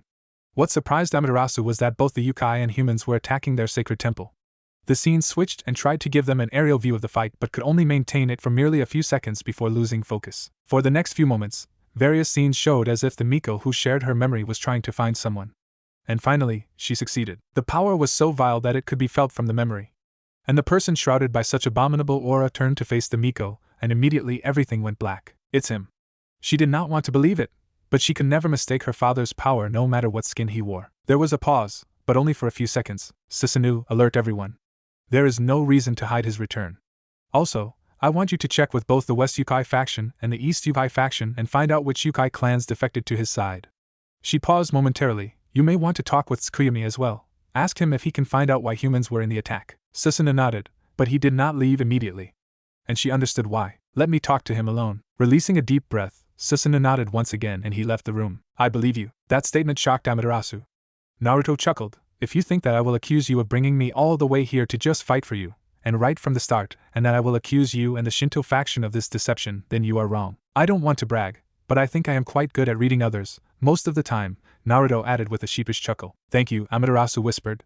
She truly feared that Naruto would lose trust in her and the Shinto faction for what she would ask him. I know that I should properly tell you the history of Izanagi and us, and why this is such a big deal for us. The short version will be fine. Amaterasu looked at Naruto. Sometimes, his maturity in grasping situations would surprise even her. "Thank you again for understanding." Amaterasu paused as she quickly arranged the words in her head. "Izanagi is our father." Seeing Naruto quietly listening, she continued, "He was not the best god or parent, but he was a good one, better than many, to be honest. Unfortunately, a terrible event and injustice befell upon our parents, which led to the tragic death of our mother, his wife, Izanami. Izanagi never got over her death. Over time, it only worsened. We should have noticed it, the signs were there. Finally, he could not take it anymore and decided to revive Izanami at any cost. Now you must understand that she was not a normal goddess. She was a primordial entity. And reviving her would mean bringing disasters of an apocalyptic level to the world and all the realms connected to it. And it would have resulted in a faction war?" The realization hit Naruto. "And the end of our faction?" Amaterasu nodded. The sadness in her tone was quite evident. "Because of that, we had to stop him no matter what. But we could not defeat him as he was stronger than us. So, we tricked him and sealed him in hell. And now he came back. I do not know how he evaded the 4 horsemen, guardians of hell," Amaterasu sighed. But then she noticed the confused look on Naruto's face. She chuckled wryly. "A lesson for a later time perhaps." Naruto matched her smile. "I understand. I will start the ritual right away." With that, she got up, and Naruto followed. "How long will it take for me to adjust?" "The bonding between your soul and your new body will take a few days, a month at most. After that, I cannot tell how long you need to get used to your new powers and body," Amaterasu answered as they headed for the door. "It will be funny if I wake up in my new body on October 10th, Naruto chuckled. Amaterasu paused. She remembered the date and understood what Naruto was implying. "Your actual birthday." Naruto just grinned back in response. Amaterasu smiled and shook her head. "Today is September 15th, 1939. Just a few more days, I suppose." The underworld, the biblical god and the 4 Satan were not the only reasons most factions were wary of the 3 factions. There was another reason: it was their mighty armies. The overall power level of the armies belonging to the angels, the fallens, and the devils was relatively high compared to other factions' armies. This was not just a boasting but a fact proven throughout history. Angels and fallens were well known for their distinct light attribute powers and advanced war technology. As for the devils, they had destructive powers and unique clan abilities. But what separated the devils from the angels and the fallens was the number of strong individuals they had, which was almost as much as the combined number of individuals angels and fallens had. So, the general populace of the devil faction was not much worried. Even though there was a rumor that the king of Yukai had beaten their all-powerful Surzex Lucifer, they did not believe it. To them, such a thing was not possible. But Bediza Baden knew the truth. He had seen it and felt helpless when the Yukai king struck. The attack was quick, brutal, and had properly delivered the message. The Avalon kingdom was not weak. Of course, the devils made sure that the news about the defeat of their Lucifer would not spread, even amongst the general devil populace. Somehow, they succeeded. But that did not mean that the danger was cleared. That was why he did all he could to help Zekrom, even though he did not like the old fox. And the reason was that if Zekrom were to fail, Bediz would be in the first line to be executed. Yes, Bediz was one of the devils who took the lead part in the Nekusha massacre. He also knew that something or someone incited them when the devils had a heated argument with the Nekusha. After all, even though it was mostly because of the King Peace, he was still an ultimate class devil, a powerful one too, but he still went with his urge, killing and raping the unprepared Nekusha. After all, the Yukai were low-rank beings that ought to serve higher ones like the devils. They should be glad that the devils gave them a chance to ascend through evil pieces. Yet, they were defying them. So, they got the fate they deserved, annihilation. Even though the Haze left after the devils had their fun, most of them did not feel any remorse. But the situation completely changed when they saw what Naruto Otsutsuki was capable of. But Bediz knew they would still commit those heinous crimes if they were to go back in time. They were the devils, after all. So, that was why Bediz was doing everything he could to make sure Zekrom would gain the final victory in this political war. He and most of the devils were confident that this would never escalate to an actual war. After all, there was no way the Yukai would seek a direct confrontation. The Avalon Kingdom might have one strong individual, but that did not mean that their army would be of any match against theirs. And that was why they were completely caught off guard when the kingdom struck. There was no sound, magic outlet, nothing. A flying ship appeared out of nowhere. "It's the enemy," he could not finish as the cannons on the ship roared. It looked like the ship was loaded with nothing but cannons aimed at all sides. The design of it was ridiculous, but it served its purpose. The cannons did not fire in random directions. All the camps, including the mobile patrol camp he was leading, and the messenger camps far away, all of these locations were hit simultaneously. Fires engulfed the camps in a matter of seconds. A few unlucky devils died immediately, but the most quickly got back up on their feet and started casting defensive and healing magic. The first round might have caught Bediz off guard, but he was ready for the second. As soon as the flying ship fired the second round, Bediz used his clan's infamous hole ability and created multiple portals around the ship, which absorbed the cannon shells and reflected them back at the ship. The counter was lethal. The ship was destroyed. But before he could even release his next breath, 4 more ships appeared, and they, similar to the first one, fired accurately and simultaneously. This time there were just too many. So, Bidis concentrated his powers around him. He could see many other strong devils also put up shields or barriers all around. But it was not enough. Quite soon, the screams of outrage turned into cries for help. But he did not care. Fall back! He shouted at the unit. The patrol unit members understood that their first line of defense had fallen. And if they did not retreat, they would just add to the body count. And it seemed they were not the only ones with a similar idea. Retreat! Retreat! The command started echoing throughout the whole area. Bidis did not know how the others would retreat, nor did he care. He might have helped them if they were not cornered like this. But his focus was disrupted by a loud noise. He looked to his side, to the source of the noise, and he blinked. His queen was missing his head. He looked around, and suddenly realized that many of the patrol unit members either had a huge hole in their chests, or their heads were missing. Snee, the second in command of the patrol unit, could not even utter his last word, as he suffered the same fate as his queen. It was then that Bidis realized that if it were not for his strong defense magic on his body, he would have been the same. He immediately created tons of portal-based shields in front of him and his unit, or whatever was left of it. Then, he saw them, the kingdom's army, the so-called low-rank Yukai military. Bidis had never seen the actual Yukai military before, but he had heard about them. They would mainly rely on their Yukai magic or clan magic, but compared to the devil magic, the Yukai magic lacked destructive power. As for their gears, they would wear different types of traditional clothes with katana, naginata, or mace as a weapon depending on the characteristics of the Yukai. But what he heard and what he was seeing, it was not matching up. All the Yukais coming out from the Nekishu compound wore full black clothing, a gray flak jacket, and metal arm and leg guards. They were also armed to the teeth, from swords to guns to magical scrolls. They were carrying various kinds and sizes of weapons, but their animal-styled porcelain masks caught his eyes, and for some reason, he found the masks menacing. And then they attacked. Some were using various types of guns combined with other weapons, while some were casting spells. And the way they were casting spells surprised Bidis. Yujitsu was the Yukai form of spellcraft, and was mainly unique to the Yukai. But compared to the devil magic, not only was it less destructive, but it also would take a longer time to cast since the Yukai had to write the magic words physically. Even though the magic words did not need any medium to write on, it was slower than the devil magic, which was mostly instantaneous. That was what Bidis thought. Unfortunately, it seemed he was wrong again. The Yukais weren't writing words to cast spells, they were making hand signs. Not only were they fast, but they were also making hand signs while they were moving around. This was unheard of. But this was not the time to falter. Bidis boosted his demonic powers using the King Piece and created a massive portal above the Nekishu compound, intending to wipe out the place completely. He knew his allies would be caught up in the blast, but he cared less. Right now, all he wanted was to stop the Yukai at all costs. Dragon Strike. Blue streams of lightning came out from the Nekishu compound and eventually took the shape of a vicious-looking dragon. But instead of striking the portal above, it charged right at him. Bidis immediately released the portal above the compound, and created another strong one in front of him to defend him against the attack. At first, he thought that the portal was strong enough to reflect the attack. Unfortunately, when the attack landed on his portal, he felt the blow to his power. He knew it was not enough to defend, let alone reflect the attack, and immediately he started pouring more and more energy into his already cracked portal. It felt like an eternity to him before he began to see the attack withering. But he did not relax because he still could feel the pulse of the technique through his bones. One wrong move, and he knew things would not end well for him. And finally, the attack died down. His hands were shaking, and his breathing was unstable. It was not only because he was tired. It was because he finally saw the attacker. It was not the silver-haired yokai's good look, or the menacing sword he was wielding that he was wary of. It was the feeling he got. His instincts told him that he should not fight this yokai, not like this. It was the same feeling he got when he first met Daihauser. The demeanor of a prideful individual whose strength could only be described with one word: monster. An opponent he could never beat fairly. He had to escape. Bidis immediately fired energy blasts at him, all going at him from random directions. But instead of falling back as he hoped, the yokai deflected all his shots in one swift sword strike while charging at him. He started to regret not teleporting out of the place at the first chance he got.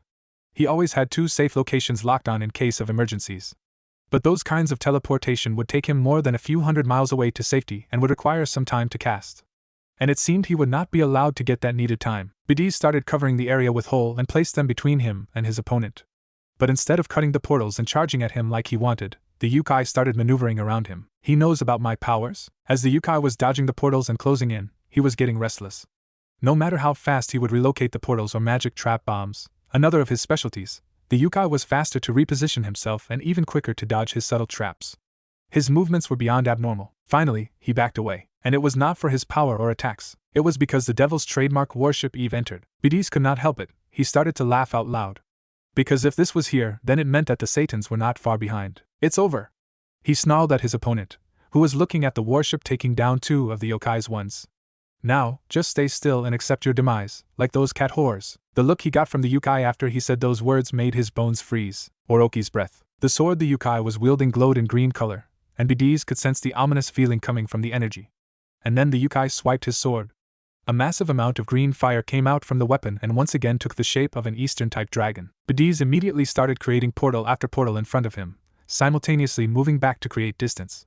But to his horror, all the portals were being easily crushed one by one as if they were made of fragile glass. He knew that the attack was strong, but this was absurd. This attack was not anything like the first one. A moment later, he finally understood that he would not be able to outrun this attack. He immediately made his decision and stood his ground. He poured everything he had into his whole ability, and created the strongest portal he could. Don't get carried away, he shouted as the energy attack hit his reflective shield, to think that he would have to go all out against a mere yokai. He could feel he was being pushed back, but he knew he could block it and reflect the attack. He was Bidis Abaddon, the 3rd ranker of the raiding game and an ultimate class devil. There was no way a no-named yokai was going to beat him. What the? But his power was not enough as reality finally hit him. The shield shattered, but he was able to move away at the last moment through a short-distance teleportation. It took every ounce of power he had to cast that. Still, it was not enough to save all of him. He screamed at the sky as his left hand reached for his right one but found nothing. He could see that the right side of his vision was blurred. He tried to stand but could not. He knew he had to look down to see the state of his body, but he was too scared to. But all was not lost yet. He took out a phoenix tear with a shaking hand and gulped it down. He could feel the regeneration power kicking in, and then it stopped. He blinked and tried to reach for his right hand, but it still was not there. It is not working. He choked on his own words. This was not real. His breathing became erratic, and he subconsciously started screaming again. But his muffled screaming stopped as right in front of his eyes, Eve was destroyed. One moment the warship looked unstoppable in its advance, and the next moment, it started falling. A single attack took down their so-called reinforcement. No! No! No! He started crawling the other way. He had to get out fast, he couldn't die like this. Someone! Anyone! Help me, says Homaru's POV. Says Homaru knew that Bidis had run away. He even knew where he teleported to, but he did not bother giving chase. The cowardly devil was not going to survive with the injury he received from his attack. Even if he did, it did not matter. Nothing mattered, as by the end of this night justice would be taken for the Nekashu, one way or another. The devils really did not know what was coming at them. He silently gave orders to the squads and went after Magari, who was the first to take off. She wanted to get the most kills, which was quite understandable. But he could tell she needed backup as he sensed the new devils joining the fight. After all, Dihauser was not someone whom Magari could take alone. As he was closing in on Magari, he saw all 4 of their flying ships falling. These ships were being piloted remotely. Not a single soul was on board since they knew that these ships would be going down fast. So, they used these empty ships as baits to lure out something more prominent, and something that would have some symbolic value for the devils. And they did. Homaru stopped, and aimed his katana at the massive flying warship, Mito Zangetsu. The moment the attack left his katana, he started running again. He did not even wait to see the outcome as he knew what it would be. After all, it was not his attack that would destroy the ship.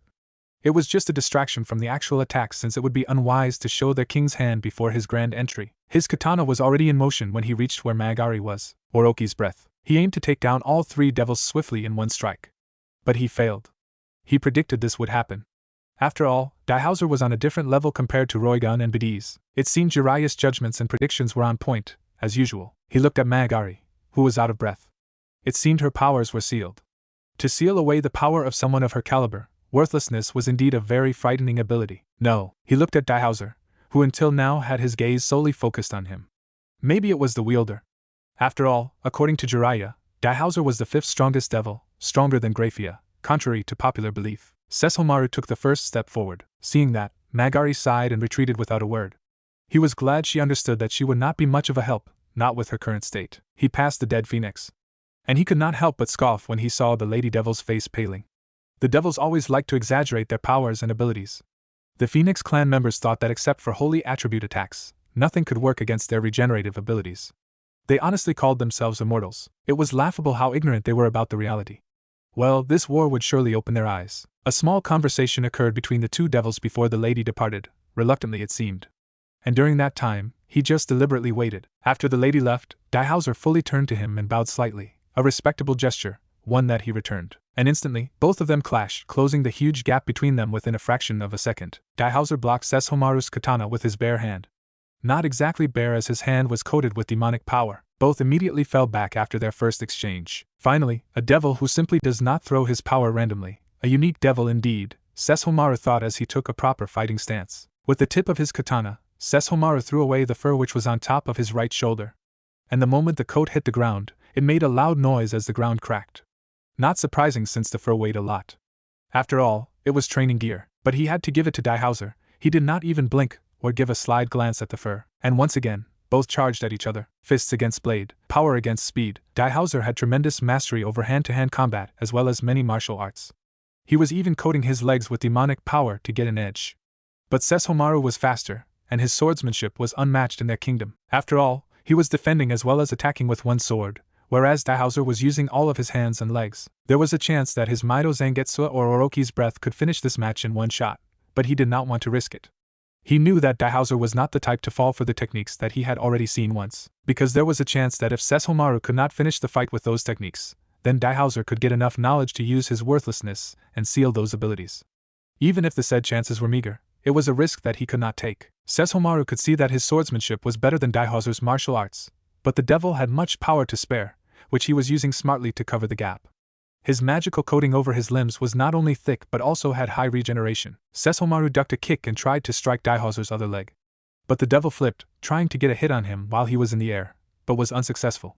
And as Daihaozu landed, Sesshomaru went for his head once again. But instead of dodging this time, Daihaozu caught his katana with his bare hand. This caught him off guard, which the Belial took full advantage of. The barrages of powered-up punches rained down on him, mostly aimed at his face and neck, and he took the full brunt for a mere second.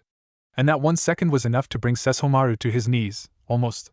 That was how powerful those punches were. Dragon Strike. But before the technique could even form, Daihaozu let go of his katana and kicked him, or tried to, but Sesshomaru dodged and created some distance.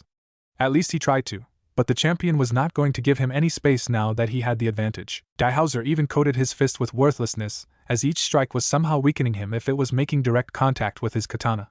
It seemed Daihaozu was aiming for his Yukai energy with his worthlessness. The concept was very vague, but somehow it was working. Sesshomaru had no idea how. This was not in Jiraiya's report. Was it because of how long they fought that he got a vague understanding of his power? Or was it that Daihaozu had fought various Yukai before? Maybe he understood the properties of basic Yukai energy and was waiting for the golden opportunity. A remarkable tactic, but futile in the end. Daihaozu stopped, not because he wanted to but because he was made to. Sesshomaru had another katana out, one that was releasing a high level of holy energy. Seeing his second katana and his new stance, Daihaozu smiled, an exhausted and defeated smile. Sesshomaru very well understood the meaning behind that smile. Daihaozu started to gather a massive amount of demonic power. The Belial extended his arms forward, and an enormous orb appeared in front of his stretched arms. Sesshomaru easily sensed how much worthlessness Daihaozu applied to his collected energy. It seemed to him that the rating game champion wanted to finish this with this last attack. It was his opponent's last resort. And so, Sesshomaru replied in kind. He gathered his energy and applied it to his second katana. Finally, Daihaozu threw the power orb at Sesshomaru, who cut the said orb in one slash with his tensiga. It might have looked easy, but it was not. Admittedly, the attack was strong enough to match his Mito Zangetsu or Orochi's breath. But against a powered-up tensiga, a dark attribute attack would not stand a chance. But even then, Sesshomaru had to put all his strength behind that single strike, to the point that his palm was bleeding because of how hard he had to hold the katana. But in the end, he won. And there was no point in delaying such a one-sided fight. With that in mind, Sesshomaru shortened the distance and struck using tensiga. And once again, he did not hold back in his attack. Daihaozu did his best to block the attack, but it was pointless. The holy katana cut through his power and flesh alike. But even at the last moment, Daihaozu showed how experienced of a fighter he was. He repositioned himself at the very last second so that only his arm got cleanly cut off. And as the blood was gushing out, he held his severed hand in a way that the blood got on Sesshomaru's face, blinding him for a moment. It was enough for Daihaozu to back off. He even took his severed arm with him. Sesshomaru sighed as he felt the rating game champion retreating. Unlike Badiz, this was not a cowardly move if he was being honest. Since Daihaozu stayed and fought for as long as he could, and when he saw defeat inevitable, he retreated. After all, defeat here meant death. But unfortunately for Daihaozu, this was the outcome Sesshomaru wanted. Because when the devils would see the state of their top champions, especially Daihaozu, their morale would crumble, and so would their feeble pride. It was a wrong move from the devil's side to put their rating game champions on the front line. It was too easy for Jiraiya to find out about their signature move, their clan abilities, their specialties, and how they fight, since the recordings of the raiding games were not that hard to obtain. So while the Yukai army knew about the devils, it was not the same case for the devils. Sesshomaru looked toward where he was sensing the main fight was going on. His grip on Tenseiga tightened momentarily, and the katana pulsed. Immediately all his injuries were healed. He usually would not use Tenseiga as he felt the katana was too overpowered because of its unique holy attribute, especially against dark and corrupted beings. Just like how in this battle against Daihauser, Sesshomaru would have had a harder time if he solely relied on Bikuseiga. There was even a slight possibility that Daihauser might have won the fight, but the thing was, this was not a fight. It was war. Which meant anything and everything was allowed. Sheathing Tenseiga, he rushed toward the front line of the main battlefield. The devils outnumbered the Yukai by 2-1. Yet, it was the devil army that was taking the heavy blows. Jiraiya snorted. Really, what did they expect? He did his background research on the three factions long before this incident. And he was surprised by what he found out about their military. Yes, as individuals, the devils, the angels, and the fallens were quite strong, but as a group, as a military unit, they lacked quite a bit. They lacked discipline and mindset. Unfortunately, it was the same case for almost all the factions. Maybe it was just him? After all, he came from a dimension where their whole life revolved around battles and wars. Shaking his head once again, he started concentrating on the fights ahead of him and began taking notes. This was the first battle where Yukai and Fairy were going against one of the top factions. Funny thing though, to the devils, it may seem like an all-out war, but this was still a skirmish to the Avalon kingdom. Yes, a deadly and devastating one, but not a war. Even though the devils surpassed the Yukai and Fairy, be it on numbers or powers, they were the ones who were being pushed back. Well, it was not only because of how highly advanced the kingdom's military was, both technologically and tactically, but it was also because of the shock. After all, they expected Yukai to wear traditional clothes, wielding swords and spears and casting their faulty magic. But what they got were Yukai and Fairy wearing improved and enchanted Umbu outfits with guns and scrolls and casting their newly designed magic. As much as he would like to call them jutsu, they were not. After all, the spells were based on Yukai or Fairy magic, not chakra. And these spells were still inferior to the original jutsu, to him at least. Maybe he was just being biased again. And then there was the fact that the devils saw their warship Eve being taken down by a single attack, 2 attacks actually. But unfortunately for the devils, this was just a start. The kingdom's strategy was to show one hand at a time. Otherwise, if they went all out, the devils would get scared and retreat. They did not want that. That was why they were baiting the devils. They were giving them enough time to hope, and then they would crush their fragile hopes right before them. They would deliberately give them advantages to boost their pride, and then they would destroy their insignificant pride as they kneel and cry. Their aim was to show the devils that they were not unstoppable, in the most brutal and efficient way. Was this what he or Naruto wanted? No, but it was a necessary step since it was the devils who asked for it. His thoughts were interrupted as he saw another large devil warship entering the field. It was not as big as Eve, but it was bigger than theirs. And he could not help but snort as the devils started to cheer and charge into the battle. And as planned, the devils were allowed to have this advantage for some time. The warships belonging to the devil faction honestly could not be called warship. Yes, they had some offensive capabilities, but their specialty was support. They were either used for large-scale teleportation or for setting up huge barriers. Even the current so-called warship was only healing and enhancing the devil troops. This should be enough. With that, Jiraiya made a motion with his hand. Moments later, a few of the Umbu were teleported 200 feet above the ground. As they fell, these 5 to 6 feet Umbu transformed into around 30 to 40 feet giants. Of course, their gears were enchanted so that they would not break. As the giants landed on the ground, he was sure that many of the devils pissed themselves, understandable though. The combined shockwave of their landing was enough to push back a large part of the devils' front line. As the giants swung the large hammers they were carrying, the top part of the hammer opened up and threw large round explosive shells. And just like they were trained, all the giants were able to hit the devil's warships simultaneously. And the warship went down in an instant. Jiraiya had to give it to Naruto. His way of thinking outside the box really pushed their military's might to the next level. And the devils were just witnessing the tip of the iceberg. Jiraiya could not help it, he whistled out loud. From where he was, the scene looked quite cinematic. The giants were marching forward, and all the while the second hope of the devils was burning down to the ground. But the march of the giants stopped as they were frozen within seconds. It seemed that it was time for him to step in. Jiraiya closed his notebook and stood up.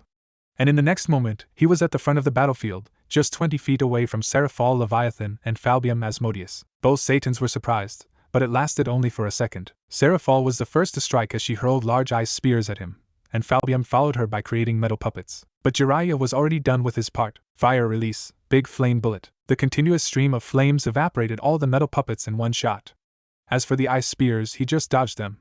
It was expected as the projectiles were coming from a straight path. Let me show you how to use a projectile-type spell, he thought in amusement, as his hands blurred to create the necessary hand signs: fire release, dragon flame release song technique. Several dragon-head-shaped fireballs rushed toward both Satans, and they were coming in a very erratic manner.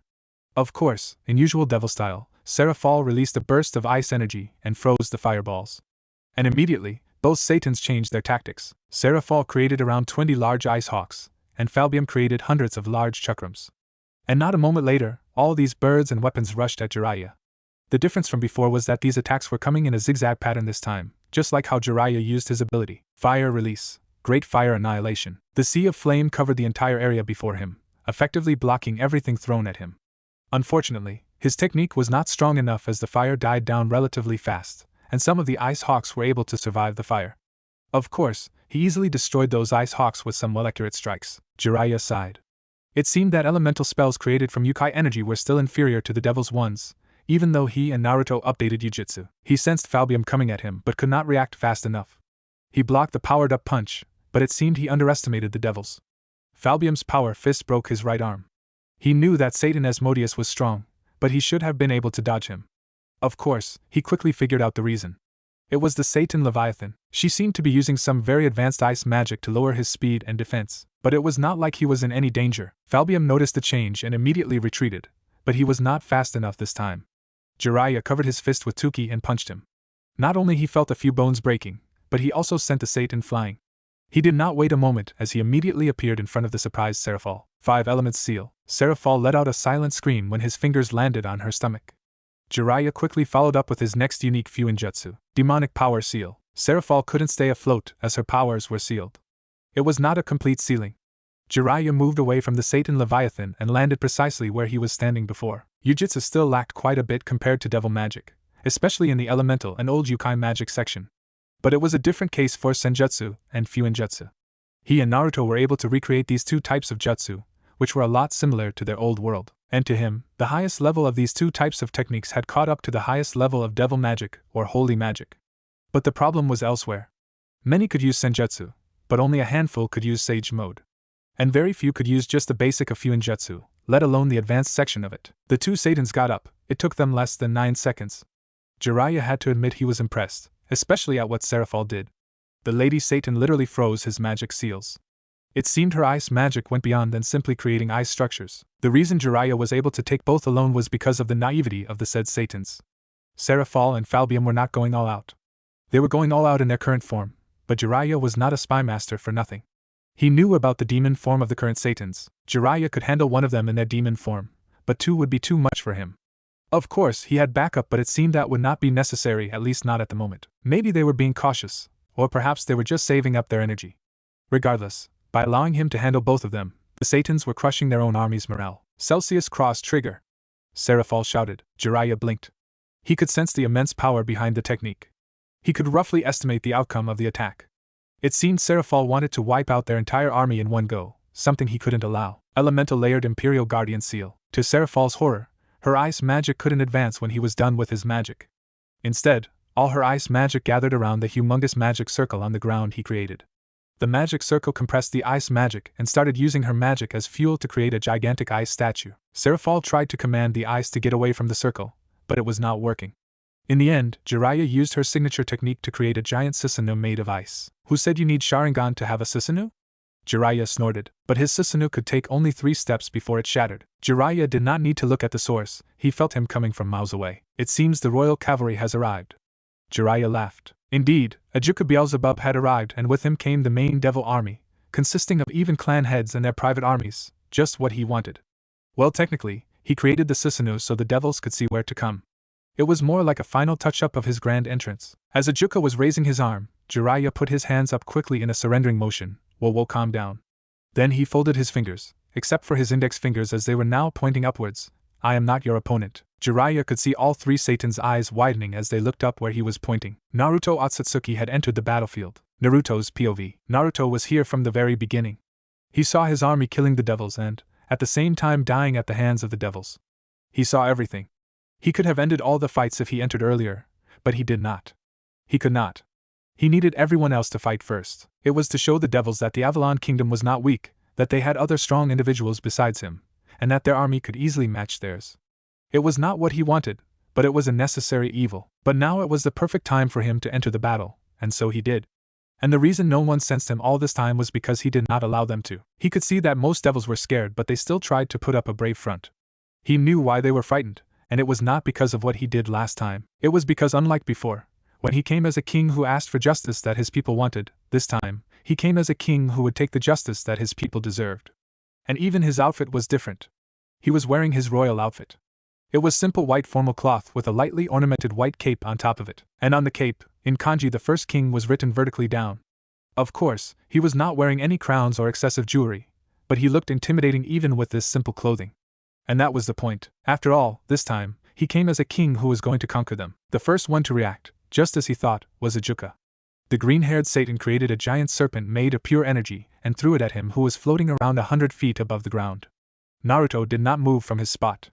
He closed his eyes and simply pointed at the attack with his index finger, and out of nowhere, the 40-feet-long energy serpent exploded. It was as if it hit an invisible and immovable wall. The surprised reaction of Ajuka and the rest of the devils were priceless. After all, they could not sense anything.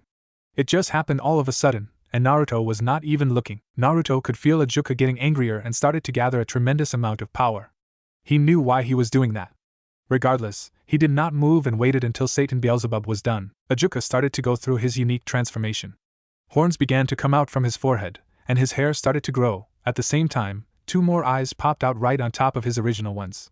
His body rose to 8 feet, and instead of 12 bat-like wings coming out from his back, 2 large dragon-like wings came out. But what stood out most was the glowing green markings all over his body. The devils around him were awed at the transformation and the monstrous power he released. When Ajuka was done transforming into his demon form, he rushed toward Naruto.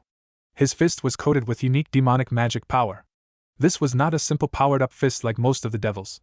No doubt a hit from that fist could even knock down a major god, but Naruto merely stopped that fist with his index finger.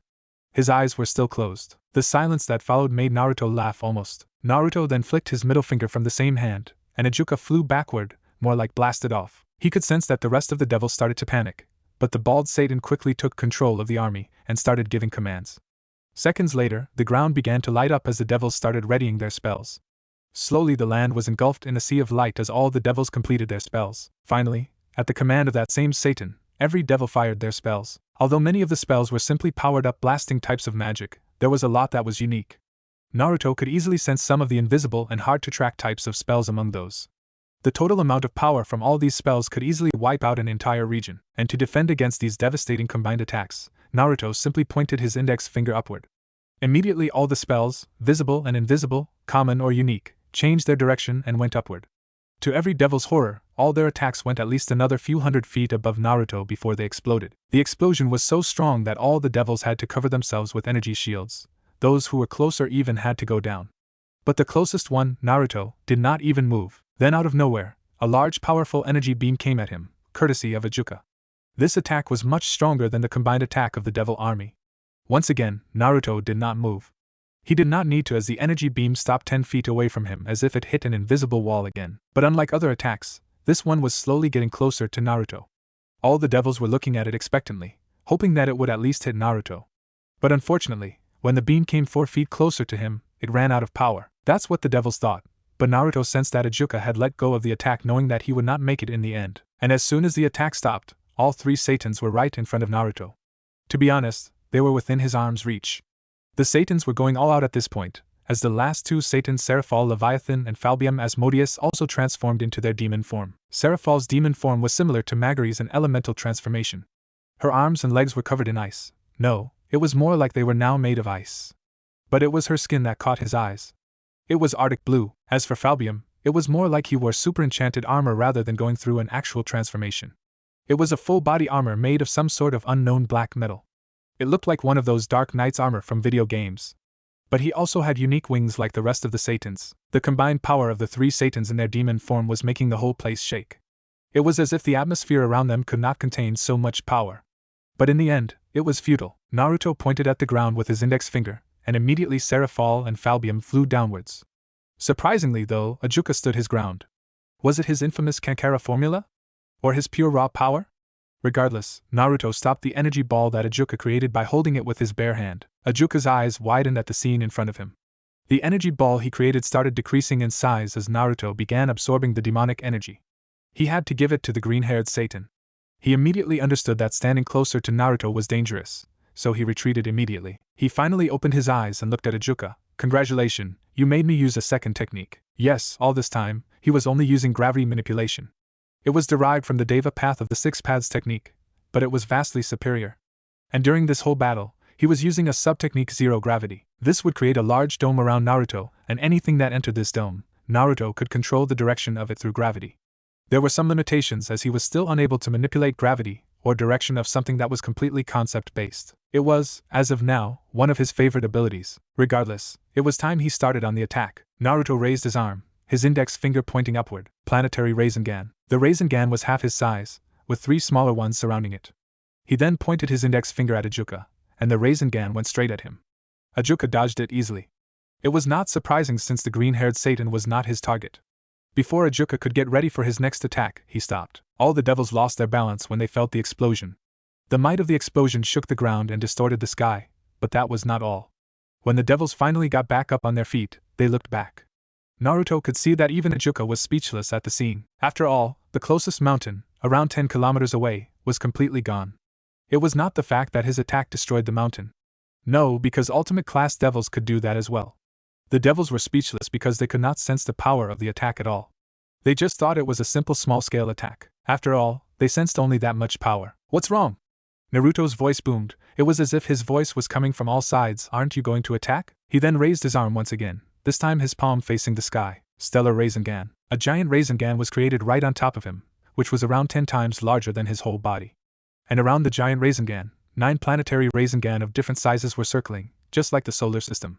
But what was special about Stellar Rasengan was that it could absorb foreign and invading energy, and in case it could not, the attack would just outright explode, meaning it was tough to stop this attack. And this time, he made sure that unlike the planetary Rasengan, the devils could sense the power of the Stellar Rasengan. And they did, as he could see the hopelessness in their eyes. After all, this Rasengan of his could wipe out a planet. He could go one step further, but there was no need. Can you freeze my attacks, Seraphal? How about you, Falbium, any tactics? No? Ajuka, you have your Kankara formula, right? Will that help? Naruto shifted his gaze from the Satans to the rest of the devils. How about all of you clan heads? You have something, right? After all, I am just a lowly yokai who shouldn't be talking about justice and equality. Where are the pride and scorn you showed me at the stadium? A pause. Where is it? His Rasengan pulsed, just once. And the effect immediately took place. The ground started to crack, the sky started to change its color.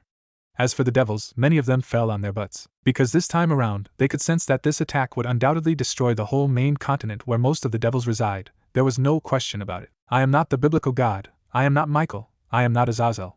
I am not any other factional leader that all of you are used to seeing. I am Naruto Otsutsuki, the first king of the Avalon kingdom. I will not sit idly by when my people are slaughtered.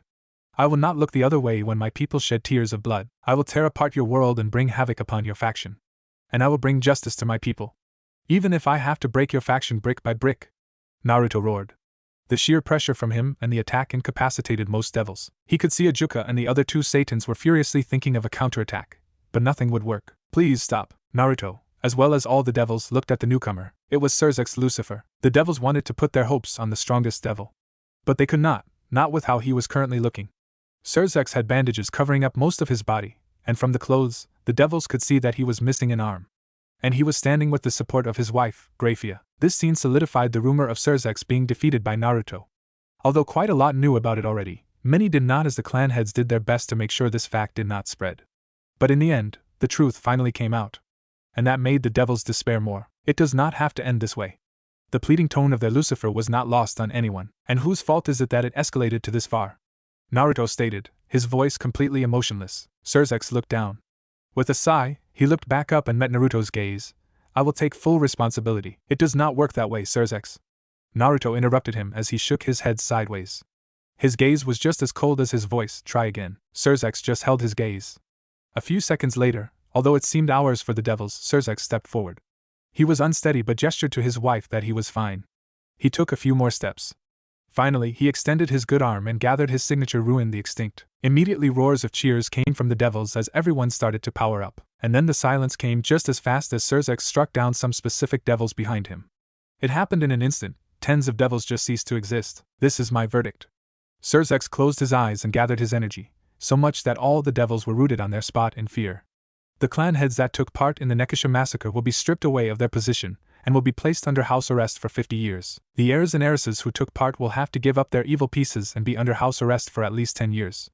And the ringleaders of the massacre will be facing execution, no matter who they are. Sirzex once again met Naruto's gaze, but this time his eyes looked tired. Is that acceptable, King Otsutsuki? Naruto waved his hand, and the stellar Rasengan disappeared. But he made sure to keep the pressure on the devils. He then turned around and extended his other hand toward the Nekusha compound. For some moment, nothing happened. Then suddenly, the compound started to rise from the ground, and the land slowly started to break apart. Although the devils were alert, none took any actions.